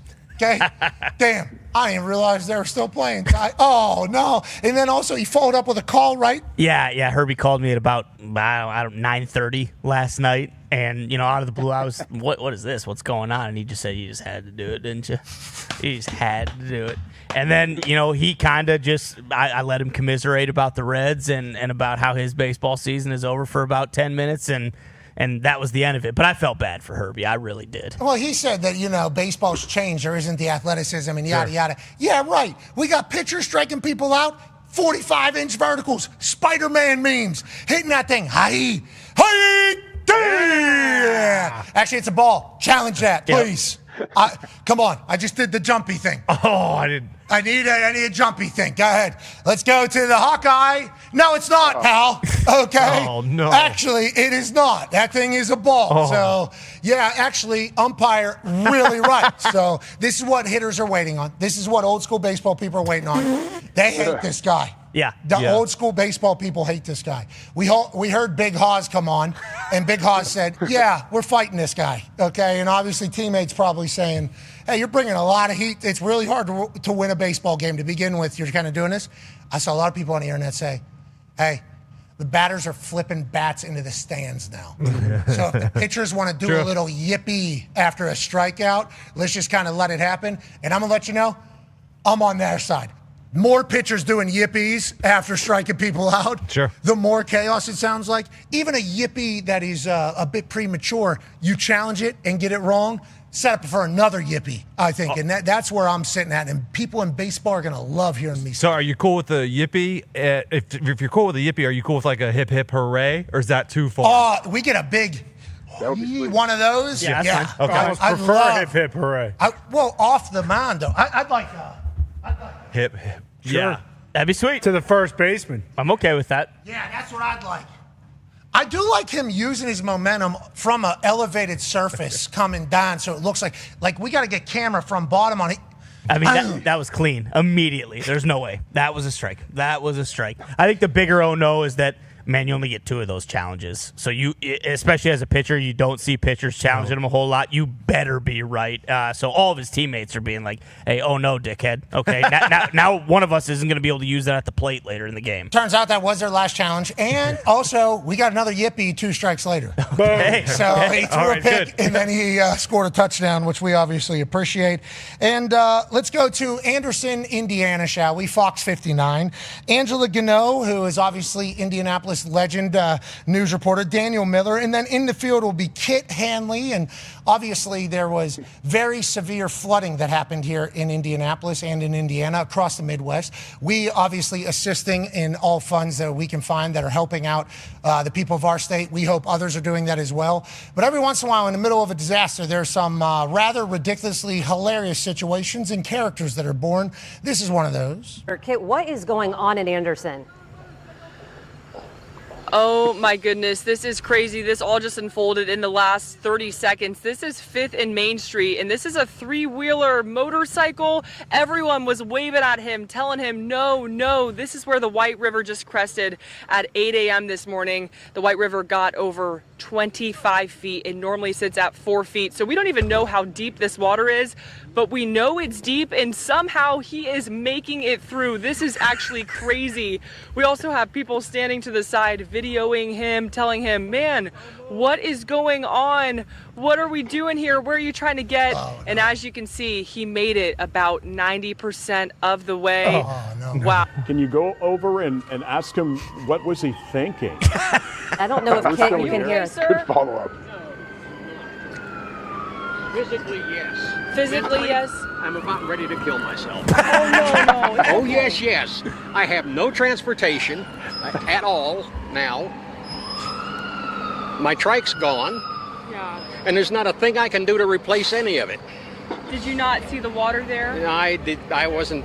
You just weren't sure? No, I didn't see it there. What? Good question by her, by the way. Yeah. Great question. Yeah. The only reason why we are running that is because we have an update. Mm-hmm. This is not an oh-no. This is actually a not-ass situation. Here's the follow-up from Kit.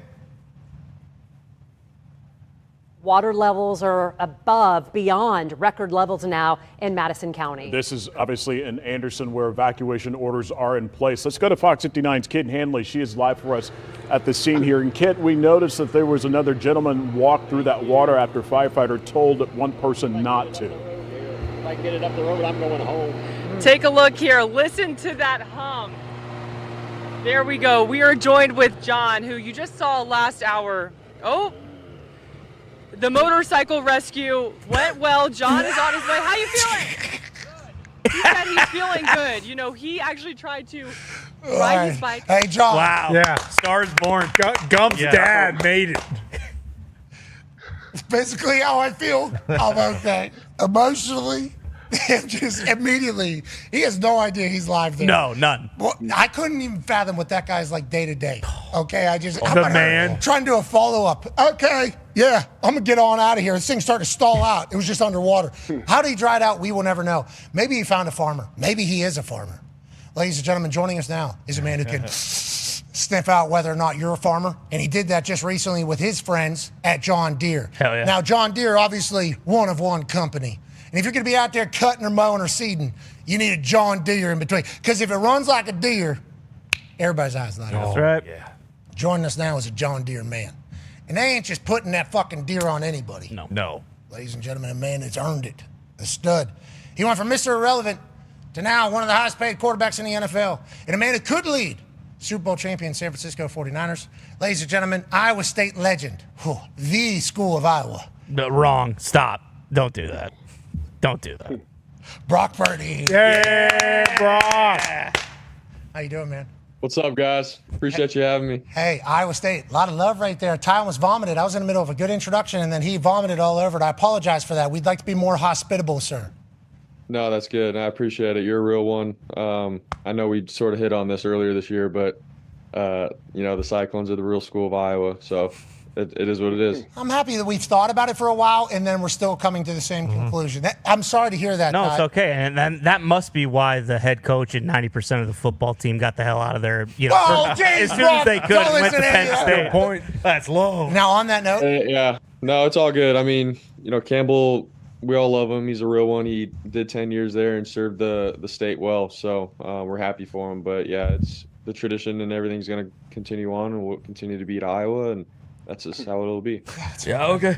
Matt Campbell will be joining us at 2:10, by the way. Can't wait to catch up with the Iowa State legend, now the head coach at Penn State. Brock, thank you for joining us fresh off, obviously, preseason game last night. You guys kick ass. Congrats, man. You won a Super Bowl last night. Yeah. You won a Super Bowl last night. What is kind of the takeaway from these preseason games for you, Brock? Because obviously we're trying to judge every rep on whether or not we think our team can win a Super Bowl or not. We're watching individual one-on-ones from practice. Obviously, we're watching preseason games. For you, what are you taking away from preseason games, and kind of what is the emphasis, for you going into these?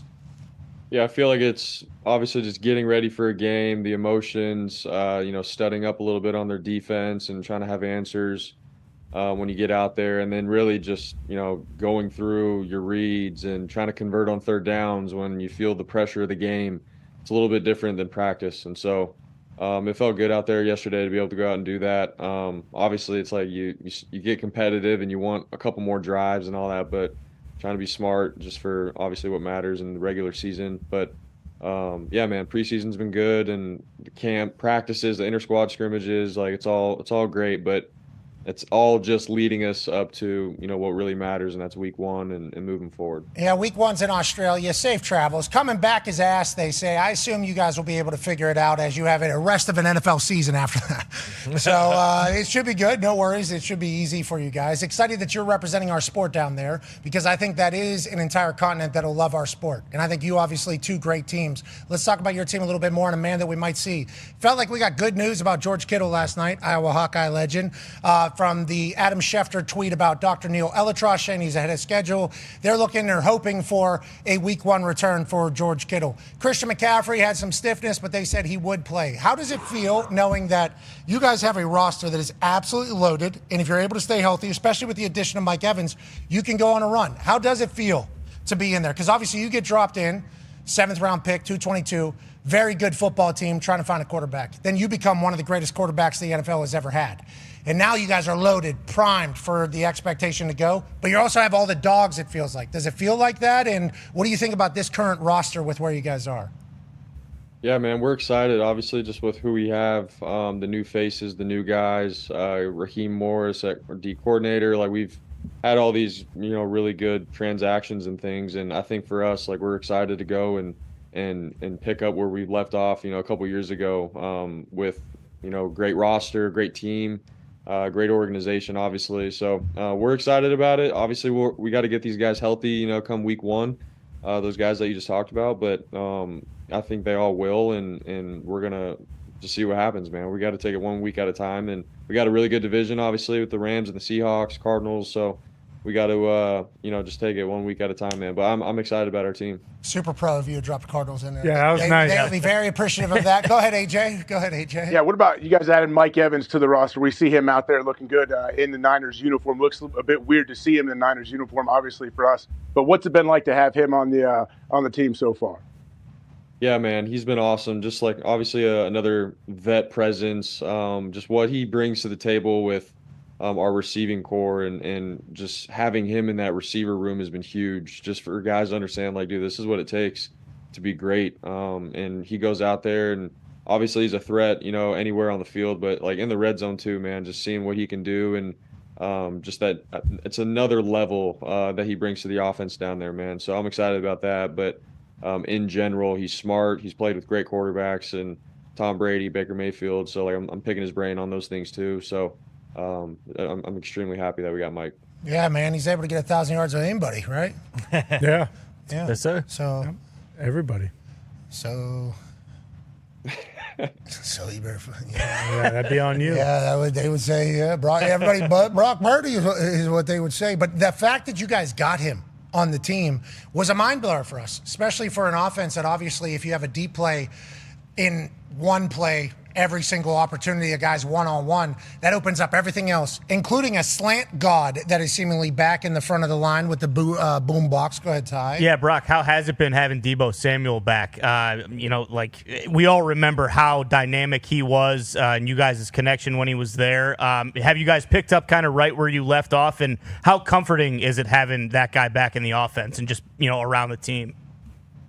Yeah, it's funny. We were actually, sort of joking about it. He goes, it feels like, I've been here, even though last year he had left. But, he came right back into our offense, our system at practice, and he's done what he's always done. He looks great, strong hands, and obviously the playmaking ability, man. I think for us, it's put him in the backfield, put him out, obviously, at receiver and everything, and he can make plays at any moment, at any time. He's one of our explosive players, and just the, energy and vibes that he brings to our team, our locker room, out at practice. It's like, all right, our guy's back. So extremely happy to have Deebo back. Saw highlights with multiple quarterbacks for one wide receiver that's had all the headlines seemingly out of your guys' camp this year. Go ahead, Tone. Yeah, Brock, a ton of highlights and a ton of headlines for Deshaun Stribling.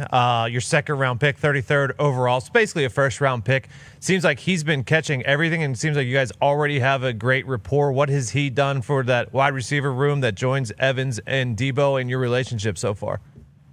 Yeah, man, obviously really excited about him. He's a smart kid. He's come in and learned our offense. He's got strong hands, great route runner, all the things, like the reasons why we drafted him. He's showing it and proving it. But, I think just having him in there with a guy like Mike, Deebo, Demarcus Robinson, like we got a great room of receivers. And so for him to be able to learn from them, but also be able to go out and show that, he's willing to be in that starting rotation, man. Like he has shown that at camp. So we're all really excited about him. We're going to have his back this year. It's a long year as a rookie. We get it, but he's shown flashes, man. So we're all really excited about him. I can't wait to watch you this year. I know you're farming this offseason because you're always in your John Deere. Jeez. Always got to be in my John Deere. That's right. Have no fear. Listen, if I'm not in my football helmet, I'm in my cockpit of my John Deere. That's right. That's what I know that's what you're doing. I know it's what you're doing. But out there on that field, that cornfield, just like the Iowa Barnstormers and Kurt Warner did back in the day, I know you're getting better. Throwing at different, what are those things that keep the... Scarecrows. Scarecrows. I know you're throwing at these scarecrows, keep coyotes and all these birds out here, So I know you're doing that. What did you get better at this offseason, you think? Is there something that you had like a goal of to get better at, or how did your offseason kind of go and your strategy into it? I think I know it sounds cheesy, but like the fundamentals with my footwork, being deliberate and playing with a little bit more sense of urgency within the pocket with my feet. Those are things that we sort of, watched on film that came up. I want to be more on top of, going through my reads and just being more of a machine. And so I think my quarterback coach, Mick Lombardi, was on me about it, which I loved. And I feel like during camp, it's shown like the progress from OTAs till now, just being fundamentally on top of it, mentally learning from all the situational things that happened last year, but putting those things together and just going out there and trying to be the best machine that I can be. Coach Lombo loves that you're turning into a machine more and more. You said you're going to run more, too. You said, I'll never be fast, obviously, but I feel like I can just get away. You need 10, 12, maybe 30, 40, 50, 60. Maybe I break through, go the entire way. Is this just something that you look back and watch film and think, man, I could have taken advantage of this opportunity right here? Or is this just you're becoming more of an athlete? Because when you're hanging off the side of that John Deere, obviously you're doing full body exercises as you're planting that seed, hoping for knee high by 4th of July, Brock Purdy. Yeah, I mean, I don't know if I'll, be a Lamar Jackson out there by any means, but there's always times on film where it's like, dude, yeah, I probably could have used my feet there to pick up that first down and whatnot. But I think that's always within my training, to make sure that I'm in shape, I'm athletic enough to, get out of the pocket, make plays off the scramble and whatnot. So I guess you could say that. But yeah, the John Deere tractor out in the field and pushing it around and stuff, I guess, helped me out with my quads looking like Bosa and everything. So yeah, man, it was good. I can't believe you on old school John Deere. You said he's pushing that thing. Yeah. You're tilling the land out there? You're Amish right now? I didn't know you're that farmer. I didn't know you're doing that. That's amazing. John Deere's got the right guy. Yeah, they do. Did you sniff out who the farmer was out of those 5? We watched the trailer for this. I wish we could have watched the entire episode, but it felt like you looking at the calluses and the fingernails was a good play. That was a good play by you, Brock. Did you guys sniff it out? We did. The video's hilarious. You got to watch it. But I guess, they all had a story, all the fake farmers, and it sounded pretty real, man. But taking them through the challenges and, trying to hear their lingo, seeing if they're actually a natural farmer or not. It's a great watch. So you guys would love it on behalf of John Deere, baby. I heard you said, what's your favorite rig? What's the name of this? What's the name of this? Well, this is John Deere. This is a 4-wheel. X40, I think. You're like, okay, thank you. Let's go ahead. Are we eliminating people right now, or what is your favorite John Deere rig if you had to really dive into that thing, Brock? Man, for me, it'd probably be a 5095, a 5 Series tractor utility. Oh, hell, do whatever you want, man. You can till up the land. You can go pick up trees. You can do all the things with it. So. Oh my God, we could clear trails. If we want to get down there, we can kind of get through that with the 4955, 5078. Good machine. Yeah, it's a damn good machine. Now you're gonna have to, you're gonna have to hop your ass up into that cockpit now. We got big wheels. Okay, we got big wheels because we have big shit to do. That's what we got. Hell yeah. Look how nice that is. Hey, you got a John Deere tattoo on you anywhere? Not yet. After this year, I might. So just give me some, options on where I should go. Maybe Ty can let me know where to put it. Yeah, right over your heart, typically. That's where I have mine.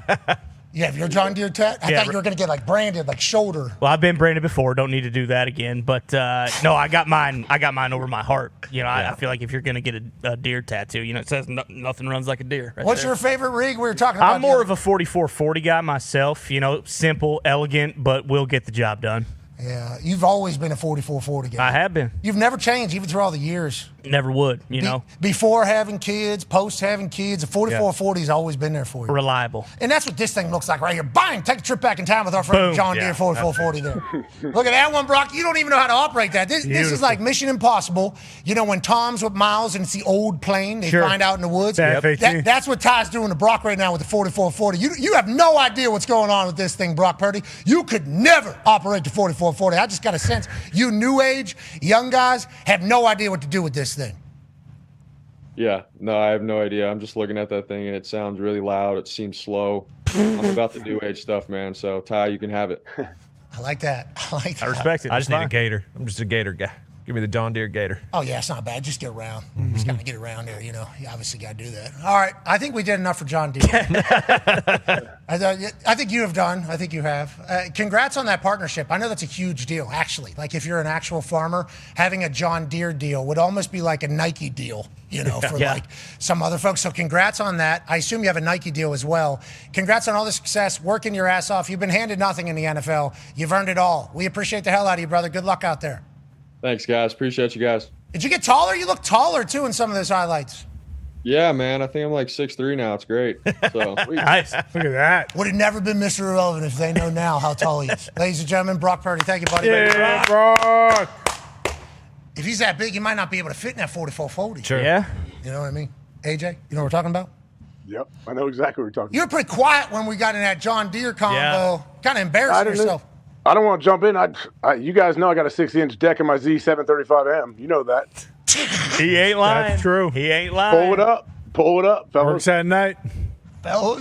Been roaming the yard for years in that sucker. With your splunking? Yeah, plowed snow with that thing. Put a plow on the front in the winter. Yeah, Pull it up, fellas. Talking in the back room. Boys, you know what I'm talking about. Please. 60-inch deck? Damn. Yeah. Oh, yeah. Yeah, that's a big boy. Yeah. Big boy. Bunch of ruts in the yard right now because it's so wet out there. I don't care. We'll be all I'll right. ruin the yard. Yeah, no problem. It comes back. No, yard comes back. Can't baby your yard. I've told you that before.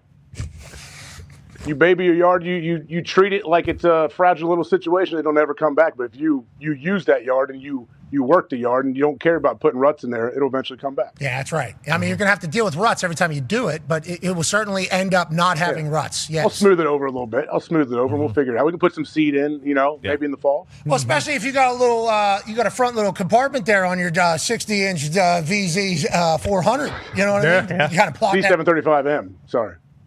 Amen. Good machine. How about Brock Purdy? We remember when he didn't get paid, right? He wasn't paid yet. He was still a 7th overall pick, had a roommate whenever he was starting quarterback for the San Francisco 49ers who was a practice squad offensive lineman because they couldn't afford the apartment in which they were living there for a little bit. Then he got a big John Deere deal.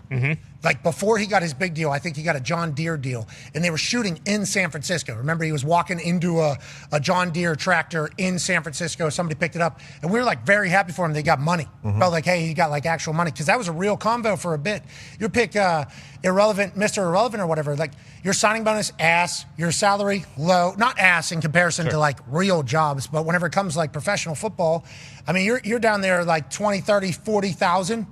Signing bonus, $25,000, $30,000 signing bonus, maybe for Mr. Irrelevant there. You do California taxes, obviously, in that. And how expensive San Francisco, Santa Clara is to live with, to begin with. And at the beginning of the season was nowhere near supposed to be the starting quarterback. So it's not like they like took care of him or got the entire thing set up. It's like this kid's living like a college kid basically in San Francisco, and he's the starting quarterback for the 49ers, and he's dealing right now. It was similar to the Russell Wilson situation in Seattle where he becomes a starter after they pay Matt Flynn, but Russell Wilson, 4th round pick, I think? Third round pick. So his salary was nowhere near what he was actually pulling off on the field. We're Super Bowl champs. We're doing all this stuff. And then when he finally gets paid, remember, he's in bed with Sierra, and it's like everybody's like happy he finally got his money. Brock Purdy, similar story. Even though he still has his detractors, I think he's an incredible American dream story in the NFL, actually, especially with how many people dogged him, even whenever he was slicing and dicing people, strictly because, well, they didn't like him going in the draft. It's like, who cares? Are we watching what he's doing right now? He's awesome. He's never changed, and it feels like he is a sicko. I heard him talking about his fundamentals, what he worked on this offseason, doing this, doing that. It's like, oh, yeah, he's a psycho, too. So I think we got a guy here for a long time in San Francisco if he can stay healthy.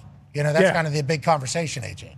Yeah, and he said he wants to become more like a machine. That was an awesome way to phrase it, I think. So he can just bam, bam, bam, go through his progressions, know the right reads, all of that stuff. Yeah, every time you hear his teammates talk about him, too, like they love this dude. Everyone on the roster, it seems like. Okay, let's talk about the next hour. 2 to 3, we'll be live on ESPN in between the Little League World Series games. I know people are pumped up about that, but we get an opportunity to showcase college football, AJ. We got a hell of a lineup. Yep. Obviously, Pete Thamel's leading the way. Yep. Yep. Hey, I assume Pete has this in his rider that he's got to take front and center if he's ever on a graphic. I thought he's the man. You're right. Peanut M&Ms. Yep. Okay, probably Wayne's whiskey. Yeah. Shuck down all Wayno. Double a little bit. Shuck down some Wayno Gretzky whiskey out of Canadian. Maybe a snow hat for the after party. Yep. Yeah, need a toque. Need a sweet toque so I can look like B-Rabbit. Of course, everybody in the 313, put your hands in the air and follow Pete. That's what I say. People get real excited about it. Pete Thamel will be joining us. Matt Campbell, obviously, we chit-chatted with Brock Purdy about that. He served 10 years, he said, at Iowa State. He certainly did. Brock Purdy talked about it, which was incredible. Rich Rodriguez of West Virginia, and Stanford Steve has West Virginia in the Big 12 title game. Wow, Steve-o. Yeah, and I'll tell you, if Rich Rod is able to have a team that is relevant, and obviously with our positioning in the football world, he is an entertaining character. This is a guy that college football would love having back in the big stage. Yes. I mean, it would be good for ball for Rich Rod to have a little bit more of these in front of him as he goes forward, strictly because he is old school. This is an old school football coach who obviously has modern technologies, especially with his offense and how he's treating everything. But he is, we're dogs only around here. This is, what are we talking about? It's football. And the way he talks as a hillbilly from West Virginia is spectacular. So I can't wait to catch up with him and see how he thinks. He said the other day, young guys are soft. Just soft. It was shit. Absolute shit. He said it looked like they were out there with a bunch of pillows. I don't know what that is. I guess it's on the coaches probably, I guess. But just soft. It's 74. I mean, I need 100-degree day here. I need these. We haven't had any IVs. I'm looking for IVs around here. We haven't had any. These guys, soft camp is what he's saying. It's like, all right, I'm excited to hear how he actually thinks or what he tells us. But obviously, he'll be joining us. Then we have Coach Cristobal joining us. Mario Cristobal, who obviously, I think he got an extension to coach down there in Miami this offseason. He's obviously earned it. Makes it to the finals last year of the college football playoff with Carson Beck. Has new quarterback in town from Duke, who was the ACC champion last year. Excited to catch up with him. And then Nick Saban will join us to wrap it all up to talk about the South and how the South is going to be better. Now, we did reach out to a few other coaches to see if they could join us. Obviously, short notice. We started scheduling this morning. We were trying to have reps from everywhere. The SEC, we did reach out to a couple coaches. Coach Saban will obviously fill in for the South. Yeah. Not that he doesn't always. They'll be okay with that. Not that he doesn't always. But if you look here, we have the ACC, the Big 10, the Big 12, and obviously the SEC. Good for us. You see, that is just kind of a representative from all of the Power Four conferences. You see that, AJ? I do see that. That's well played. Fair and equal. Thank you. A lot of lines in the water this morning. As soon as, we should do a college. It's less than a week to college football. Let's go ahead and do the graphic is still killing me. I love the graphic. What do you mean? Pete just peacocking on everybody out front. Just so good. Who's this guy? Rich Rod. I assume Rich Rod isn't doing a lot of leaking of information to anybody ever. I would like to know how you got to balance that, though, these days. Because, like, players' agents are definitely angling for narratives, right? Like, if guys aren't going to play, hey, somebody's having a great training camp, or hey, this guy looks unbelievable right now. If he's not going to get any reps in real time, the narrative has to be good player still, so that there's contracts still out there. It's professional football now is what college football is, which is basically what we were talking about in the first hour with Drew Rosenhaus. I don't know if you got a chance to catch up with any of that. He's like, I don't think this is great, but I got to do this for my guy because this is what has been presented. And I think that's how a lot of people feel about all of it, basically. It feels like we all don't know day to day what the next ruling is going to bring, what's going to happen. I know that's why Pete will help us here at 205. But yeah, you never know what the regulations are going to be, when any of these guardrails are coming up, and then they can change on a dime, and all of a sudden next day something's different. No one ever knows, man. No. But the ball is, as long as the play on the field is as good as it is, we are good to go. And the environments are still going to be the environments. Hopefully those continue. Forever. It's like college football will always be an electrifying piece of content. Okay? Oh, boy. It'll be an electrifying piece of content. That's why everything around it's so chaotic, because it is so awesome. And we're lucky to be a part of it. College Football Showcase will be happening on ESPN here in a matter of moments, as well as YouTube and also Disney Plus, ESPN Plus. We're very lucky and thankful to be doing this for a living.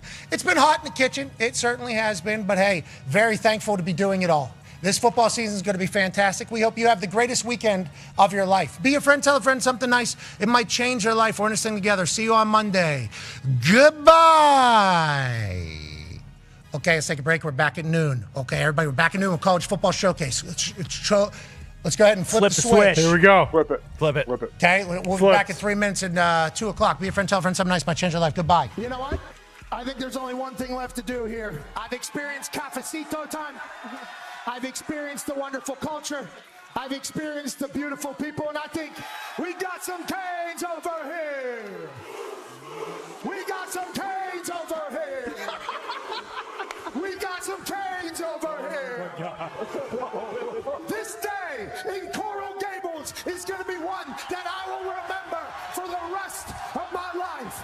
Ray Lewis started his dance right here at Miami. Ed Reed started his legendary run here at Miami. The legends of football run deep.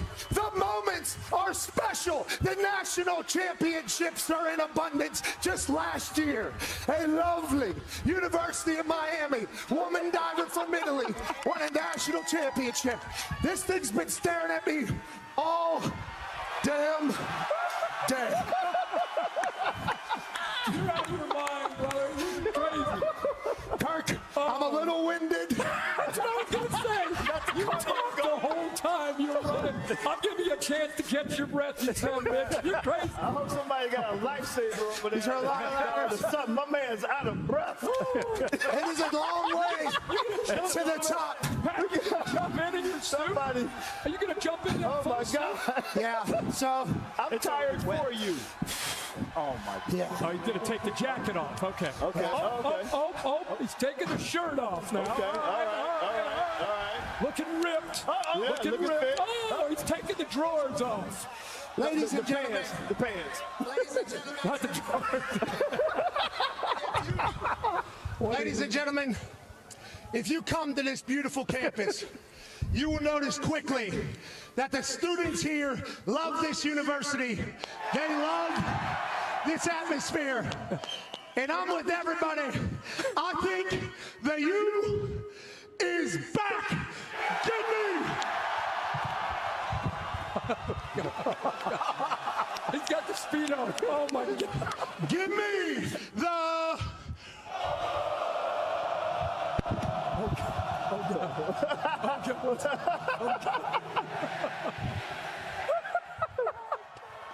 Canes, baby.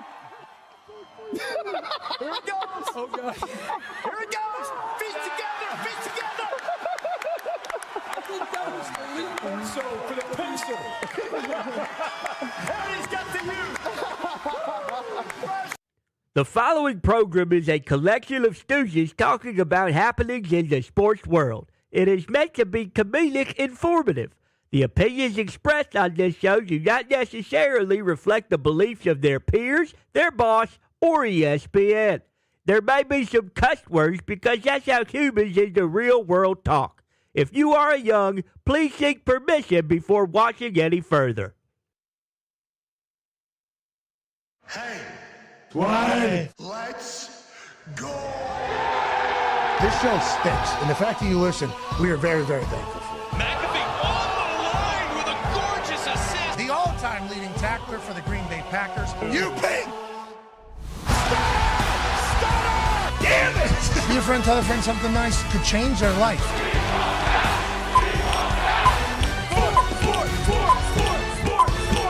Hello, beautiful people, and welcome to our humble abode, the DraftKings Thunderdome. For this college football showcase Friday, this sports program begins right now.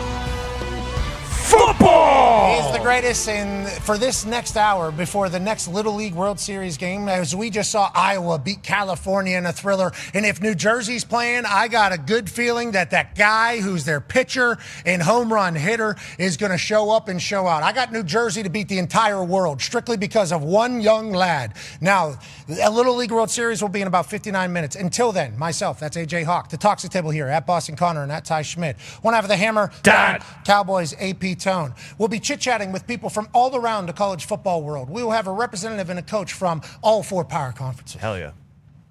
We will have a representative from the Big 12 and Rich Rodriguez of West Virginia University. Nice. Now, Stanford Steve says that West Virginia is going to be in the Big 12 title game. That is the only reason why I'm having Rich Rod on to represent the Big 12. Yeah, sure. This is not a biased opinion. No. A little West Virginia love on this college football showcase, but we'll be chit-chatting with him. We'll go to the ACC. Obviously, we'll have Coach Mario Cristobal, who led the Miami Hurricanes to the finals last year. Got a contract extension. Looking to gear up and maybe dominate the ACC yet again. Even though last time we chatted with him, he said, hey, Clemson's a good football team.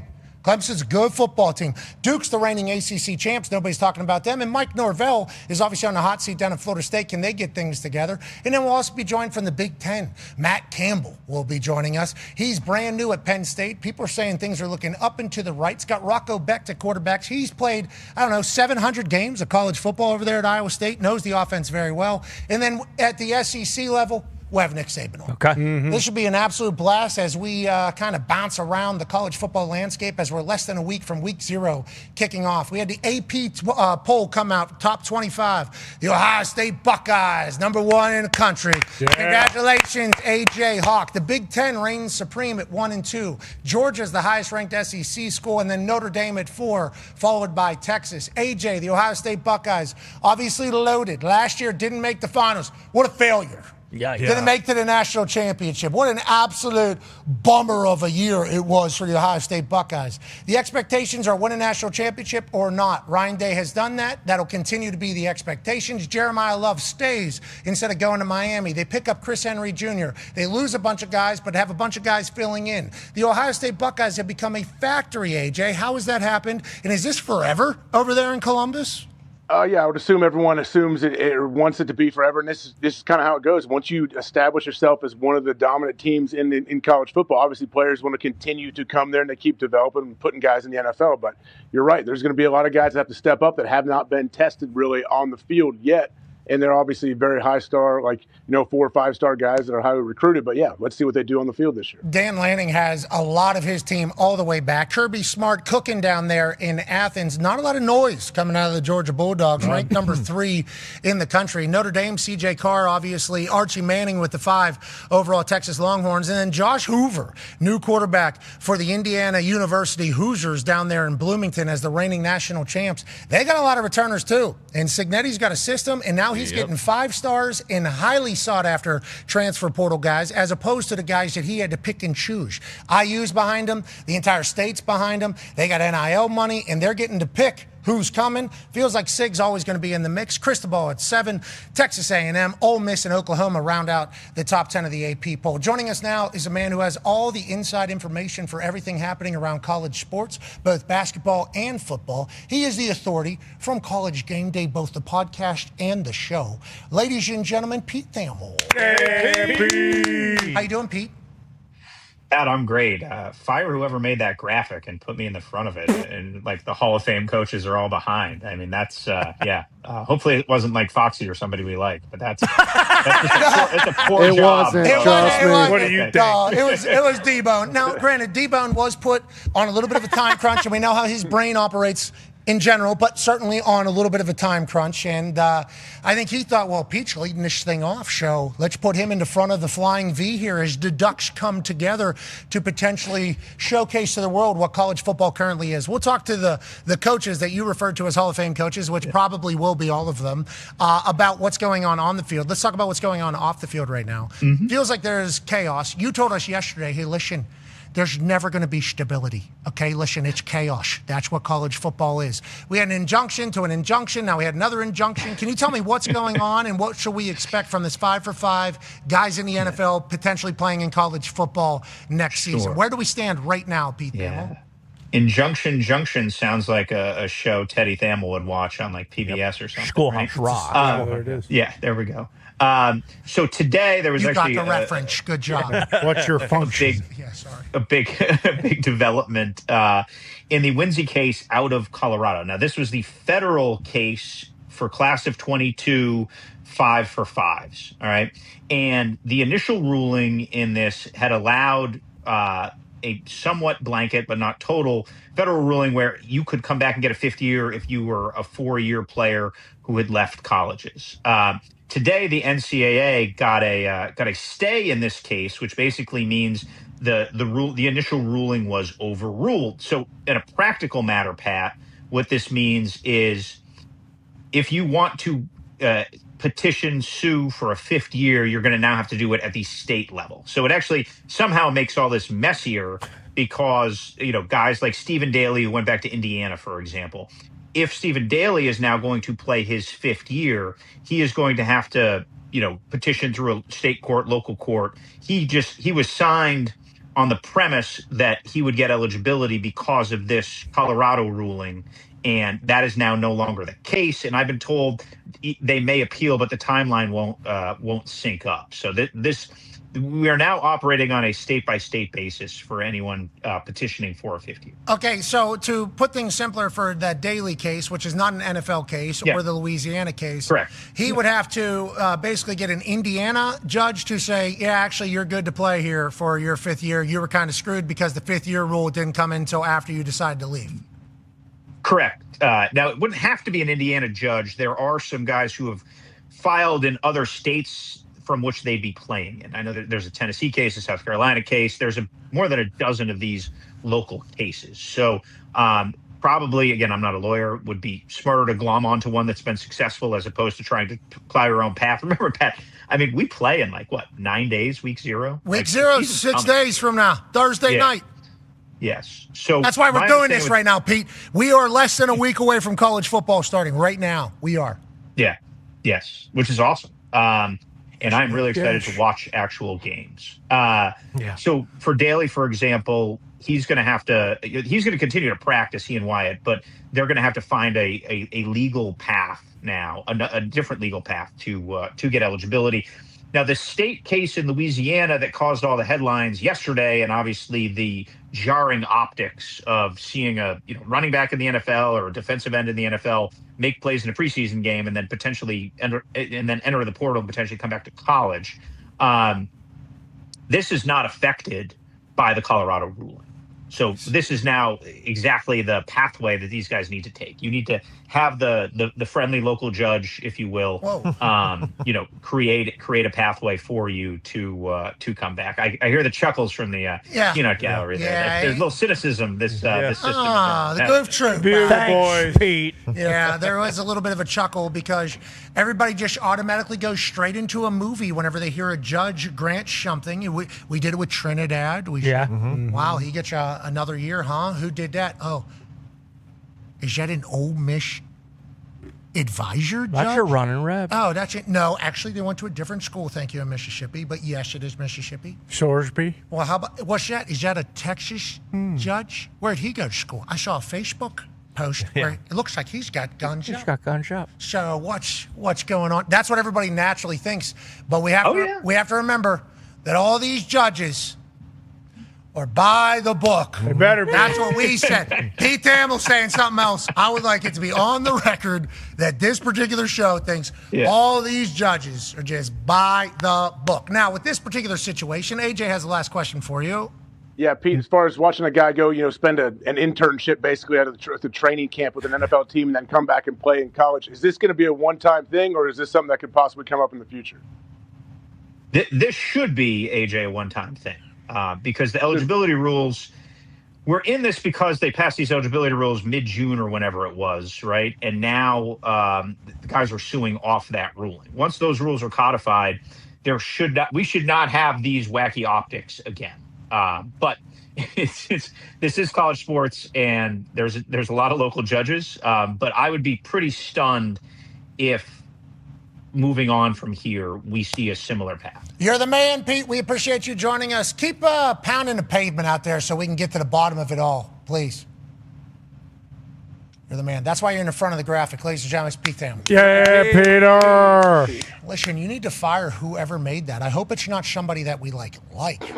It's like, Pete, who do we hate in here? Yeah. Who do we we know one guy from the B-Rabbit era. Bruce. Yeah, true. Bruce. That jackass who got in my face. Yeah. Remember 3 a.m. after national championships, nobody's planes could leave because there was a storm, and Bruce, your guy, I believe was a bit boozed Shirt up. was off, probably. Bougie Bruce. He was Michigan guy, and he came up to me and said, "What's up, Buckeye Pete?" And I said, "Get out of my face." Everyone in the 313. That's actually what Get your Bruce did. motherfucking hands up and follow me. And now look at us. We're all thick as thieves. Yes, well, I don't know if you are thick as thieves with Pete. I think he was talking about you whenever he said that guy needs to leave. But let's move along because let's go from what's happening off the field, which is always going to be drama and chaotic, is what Pete's saying, and everybody from college football. So let's go what's going on the field. Huge move happened up in State College, Pennsylvania last season. Obviously, they move on from James Franklin after week 5. Game day had been there 3 weeks beforehand, and then there's a massive turnover. Who's going to be their head coach? Who are they going to land? Do they have no plan? What the hell? Then they land maybe the coaching hire of the entire offseason. Ladies and gentlemen, formerly of Iowa State, now the head coach of the Penn State Nittany Lions.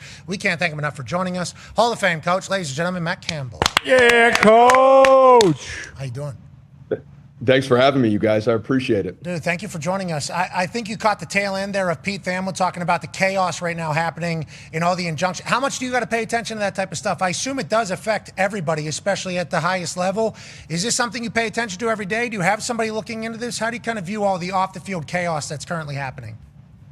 Yeah, Pat, I still think we live in a world where if you start to worry about all the craziness that's going on around us, then I think you can really quickly lose sight of what's going on in your own building. And, It's a unique time. It's a crazy time. But I think when you lose focus of the 18 to 22, 23-year-olds that you're in charge of, then I think you can really lose focus of your team fast. So we've really tried to concentrate on everything here in-house, worry about ourselves. I still think it's about creating team. And the best team still wins on Saturdays, and I think that's got to be the focus in-house, and that's really what we've tried to put our focus on. Yeah, and I think your answer right there is why a lot of NFL teams wanted your services, and obviously you had been with Iowa State for a very long time. We just had Brock Purdy on. He obviously thanked you for your service to Iowa State. You going to Penn State, the natural reaction from a lot of people was, man, what he was able to do at Iowa State, now he's going to have the backing of Penn State, which has one of the best, I think, sports support systems in all of sport. I think we've learned that through not only going up there, but also watching what they've done. #1 hockey player, basketball, volleyball, you name it, they're going on. Football will do a $700 million upgrade to Beaver Stadium over the weekend. It's like they are all in on sports. So the thought of you having everything that Penn State has to offer, the brand Penn State as a whole, what does that do for you? Are we blowing that out of proportion, that, going to Penn State is a massive, massive opportunity for you to take advantage of what some other schools have been able to do? And how do you view that as a whole?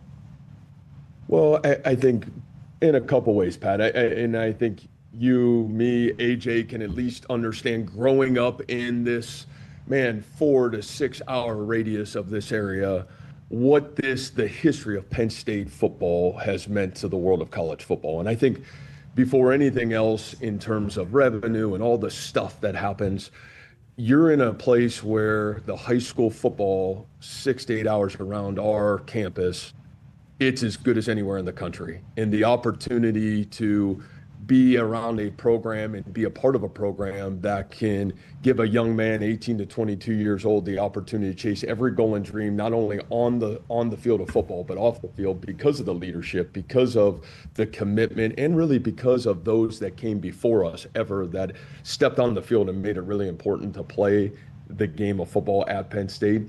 It's a really special opportunity, and it would have taken be the right opportunity for me to leave what we were able to accomplish and what we did at Iowa State. And we really felt like the value system in this community, in the state of Pennsylvania, in the 6 hour radius around us, that fit who I was, our family, and really our coaching staff. And we're really grateful to be here. Yeah, I love to hear that. And I think everybody's very excited for you. And it feels like it wasn't a messy exit either, which is normally how it normally goes. And I think that's because of how you've handled it all, and obviously how Iowa State has handled it all. And also you have an athletic director over there who's worn a cowboy collar in Big Ten football. So I don't know how many other places have that. AJ has a question for you, Matt. Yeah, Coach, obviously I know you've been, on the grind in camp, working day to day for that, but have you given any thought to what it's going to feel like running out of that tunnel for the first time, leading your Penn State squad out on that gigantic stadium? Obviously you have players, it'll be some of their first time as well, but you as a coach, I guess, how do you control your emotions in that situation? Yeah, and, I think it just goes back to what I said earlier, AJ. Number one is, I think you're so caught up in the present right now. The unique challenge that we're under of creating a team that's ready to respond to real adversity by the time, less than 2 weeks come at us. But I would be remiss not to say, 10:30, 11 o'clock every night, and you look at this expansion and the lights on in this stadium, and there's not even a couple of nights where you're kind of like, you kind of sneak into the stadium and you walk around and you say, look at this place and look how special it is to play in one of the great places to play college football. And we're really fortunate to do it. I'm excited for the opportunity, but I'm more excited to give our fan base in this university a team that can represent the history of this place the right way. Obviously, you sound like a guy that doesn't need an alarm clock, but what is the morning routine for you? And is the alarm clock,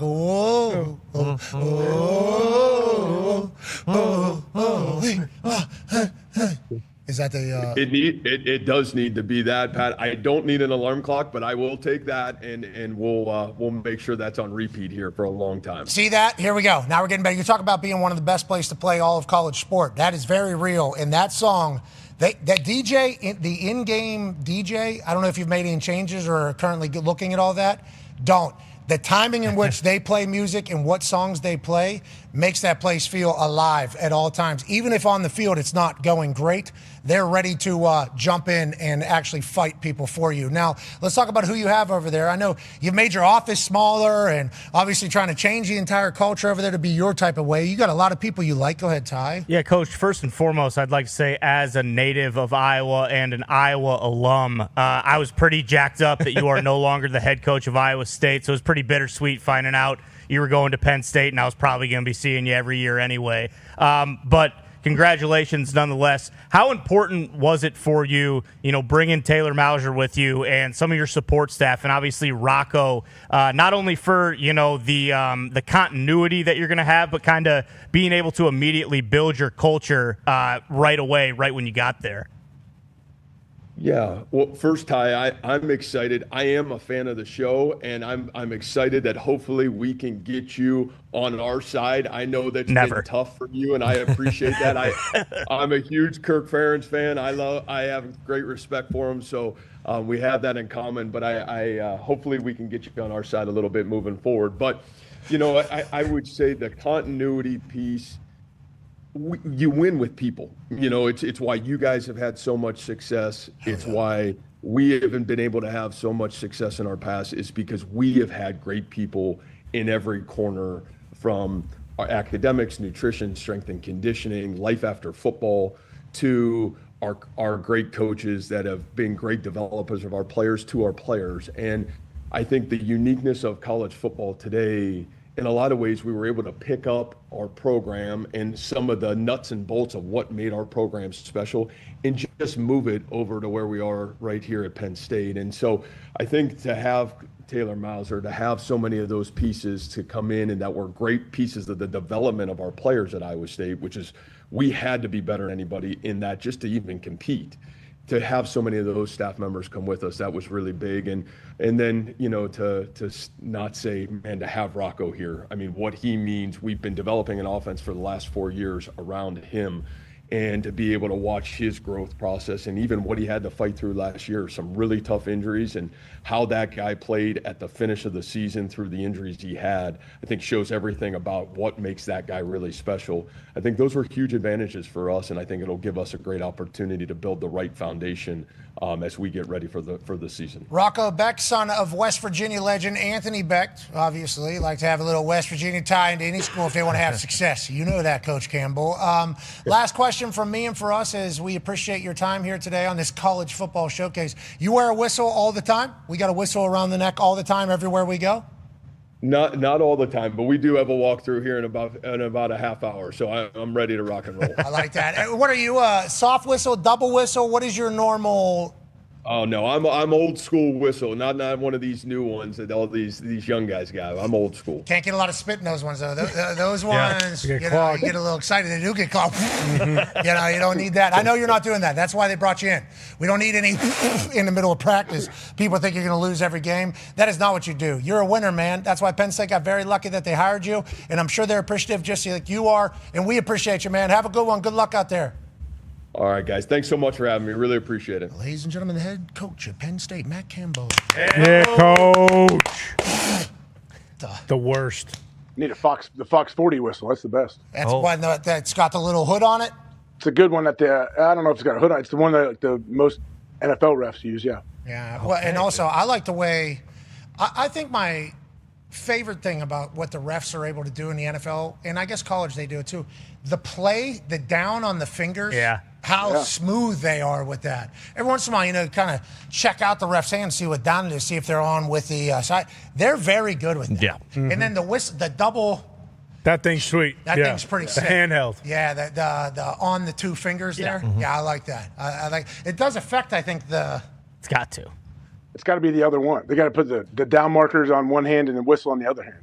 Good call, AJ. That's the guy that's blown a whistle and done a down marker. Yeah, you're right. That's a dad who's coaching a lot of different teams. I just talk to refs and watch them. Yeah. Why would you put them both in the same hand? That's common sense. Yeah, I know, but I didn't know if you had to work with something else, dude. Got to throw a flag somewhere. Never know. Something's got to happen. You're right.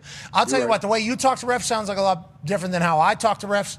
And joining us now, I don't know how he talks to refs now, but I do know that I've seen it in the past.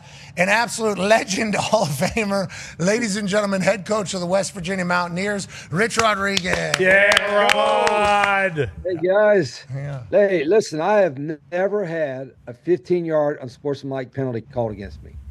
Never in 40 years. I've deserved a lot, but I never had one. I don't know what the hell happened, but I got lucky. I think that's because you're working them, Hey, that's a good call early. That's a good call early. Got to work them a little bit. Obviously, every advantage is there.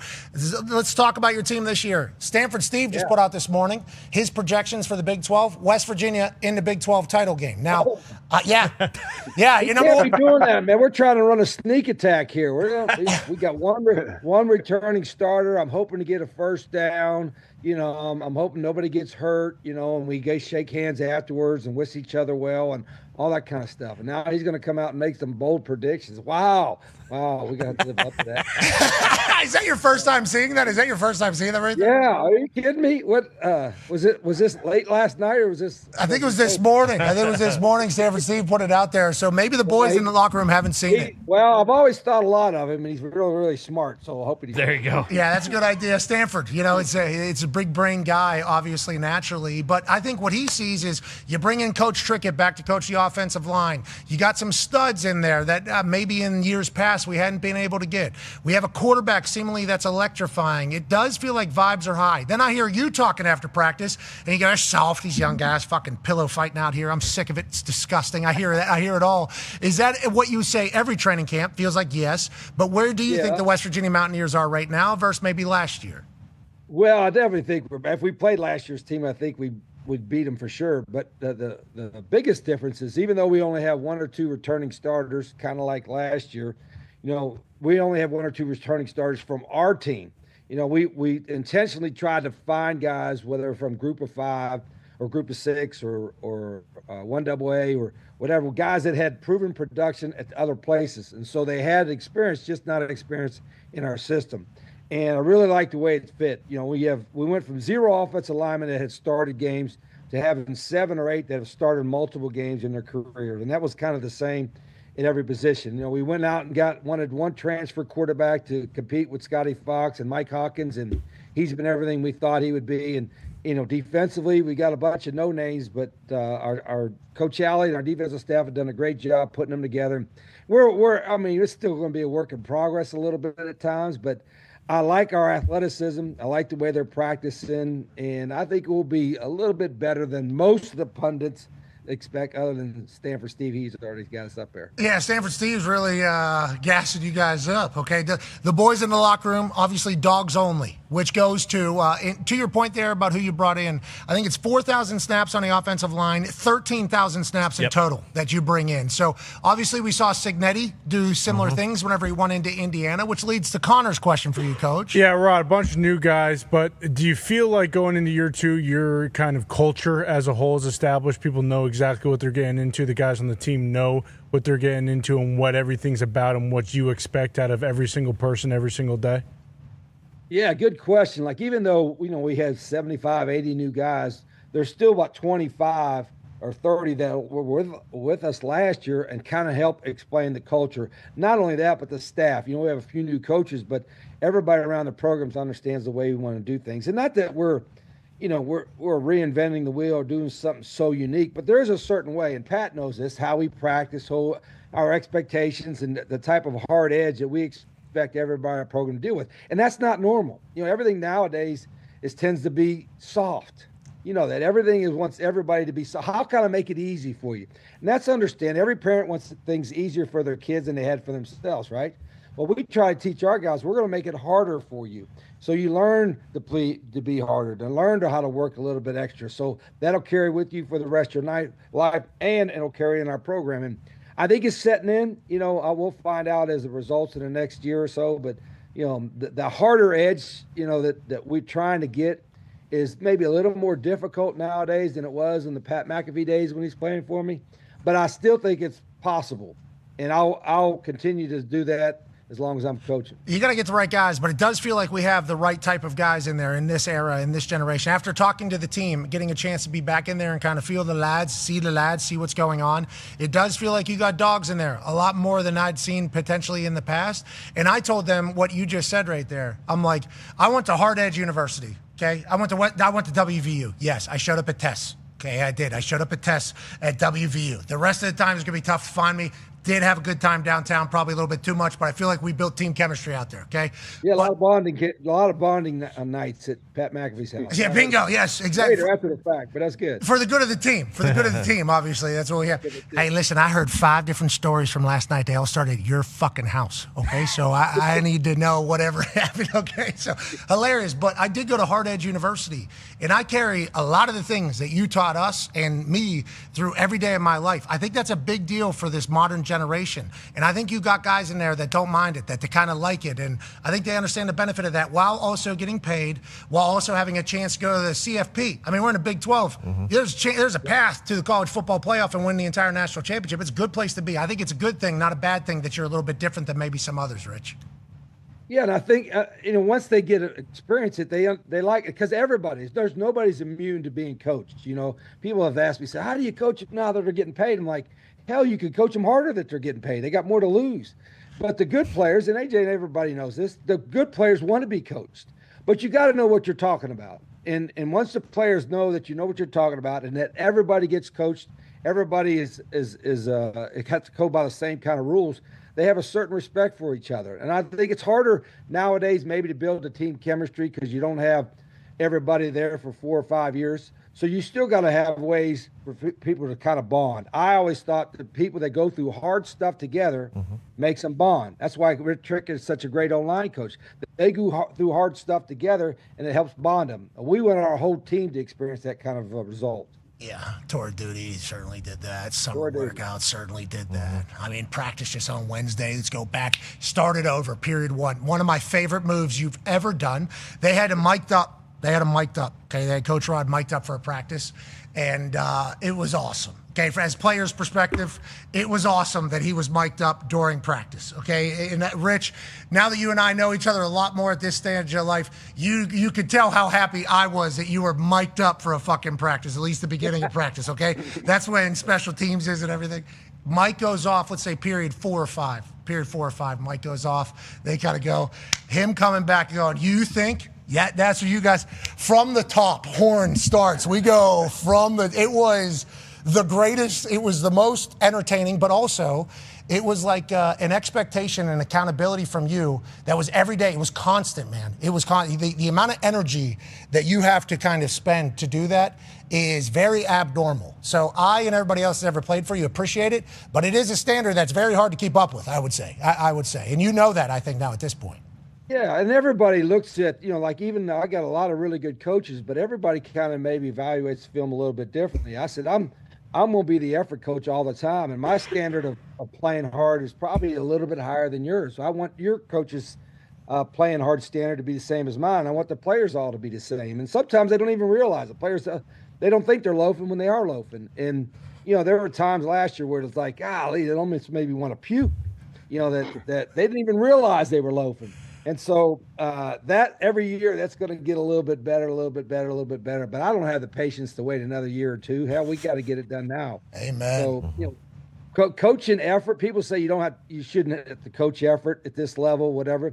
You still do. I still think that's part of what we do. And probably it's the most important thing that we do as coaches every day with our guys. AJ has the last question for you here, Coach. Yes, Coach, a follow-up on that effort situation.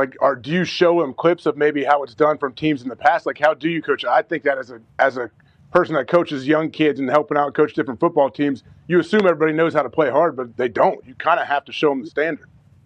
Yeah, I like to show them some of our current players when they do that. Unfortunately, I'll probably show it more times when they don't do it. Oh, yeah. And they have to point out examples, say, do you think you're playing hard? Because sometimes guys don't even realize it. So I probably need to be more positive than I am, but because the negative kind of stands out to me, and I want to get that corrected right away. And because I took a whole meeting yesterday and showed 20 of the dumbest plays in the history of college football. like guys dropping a ball before they cross the end zone or loafing and costing a play, whatever. But I probably could be more positive. But right now, I'm positive that we'll get our ass kicked if we don't play better. So you're the best.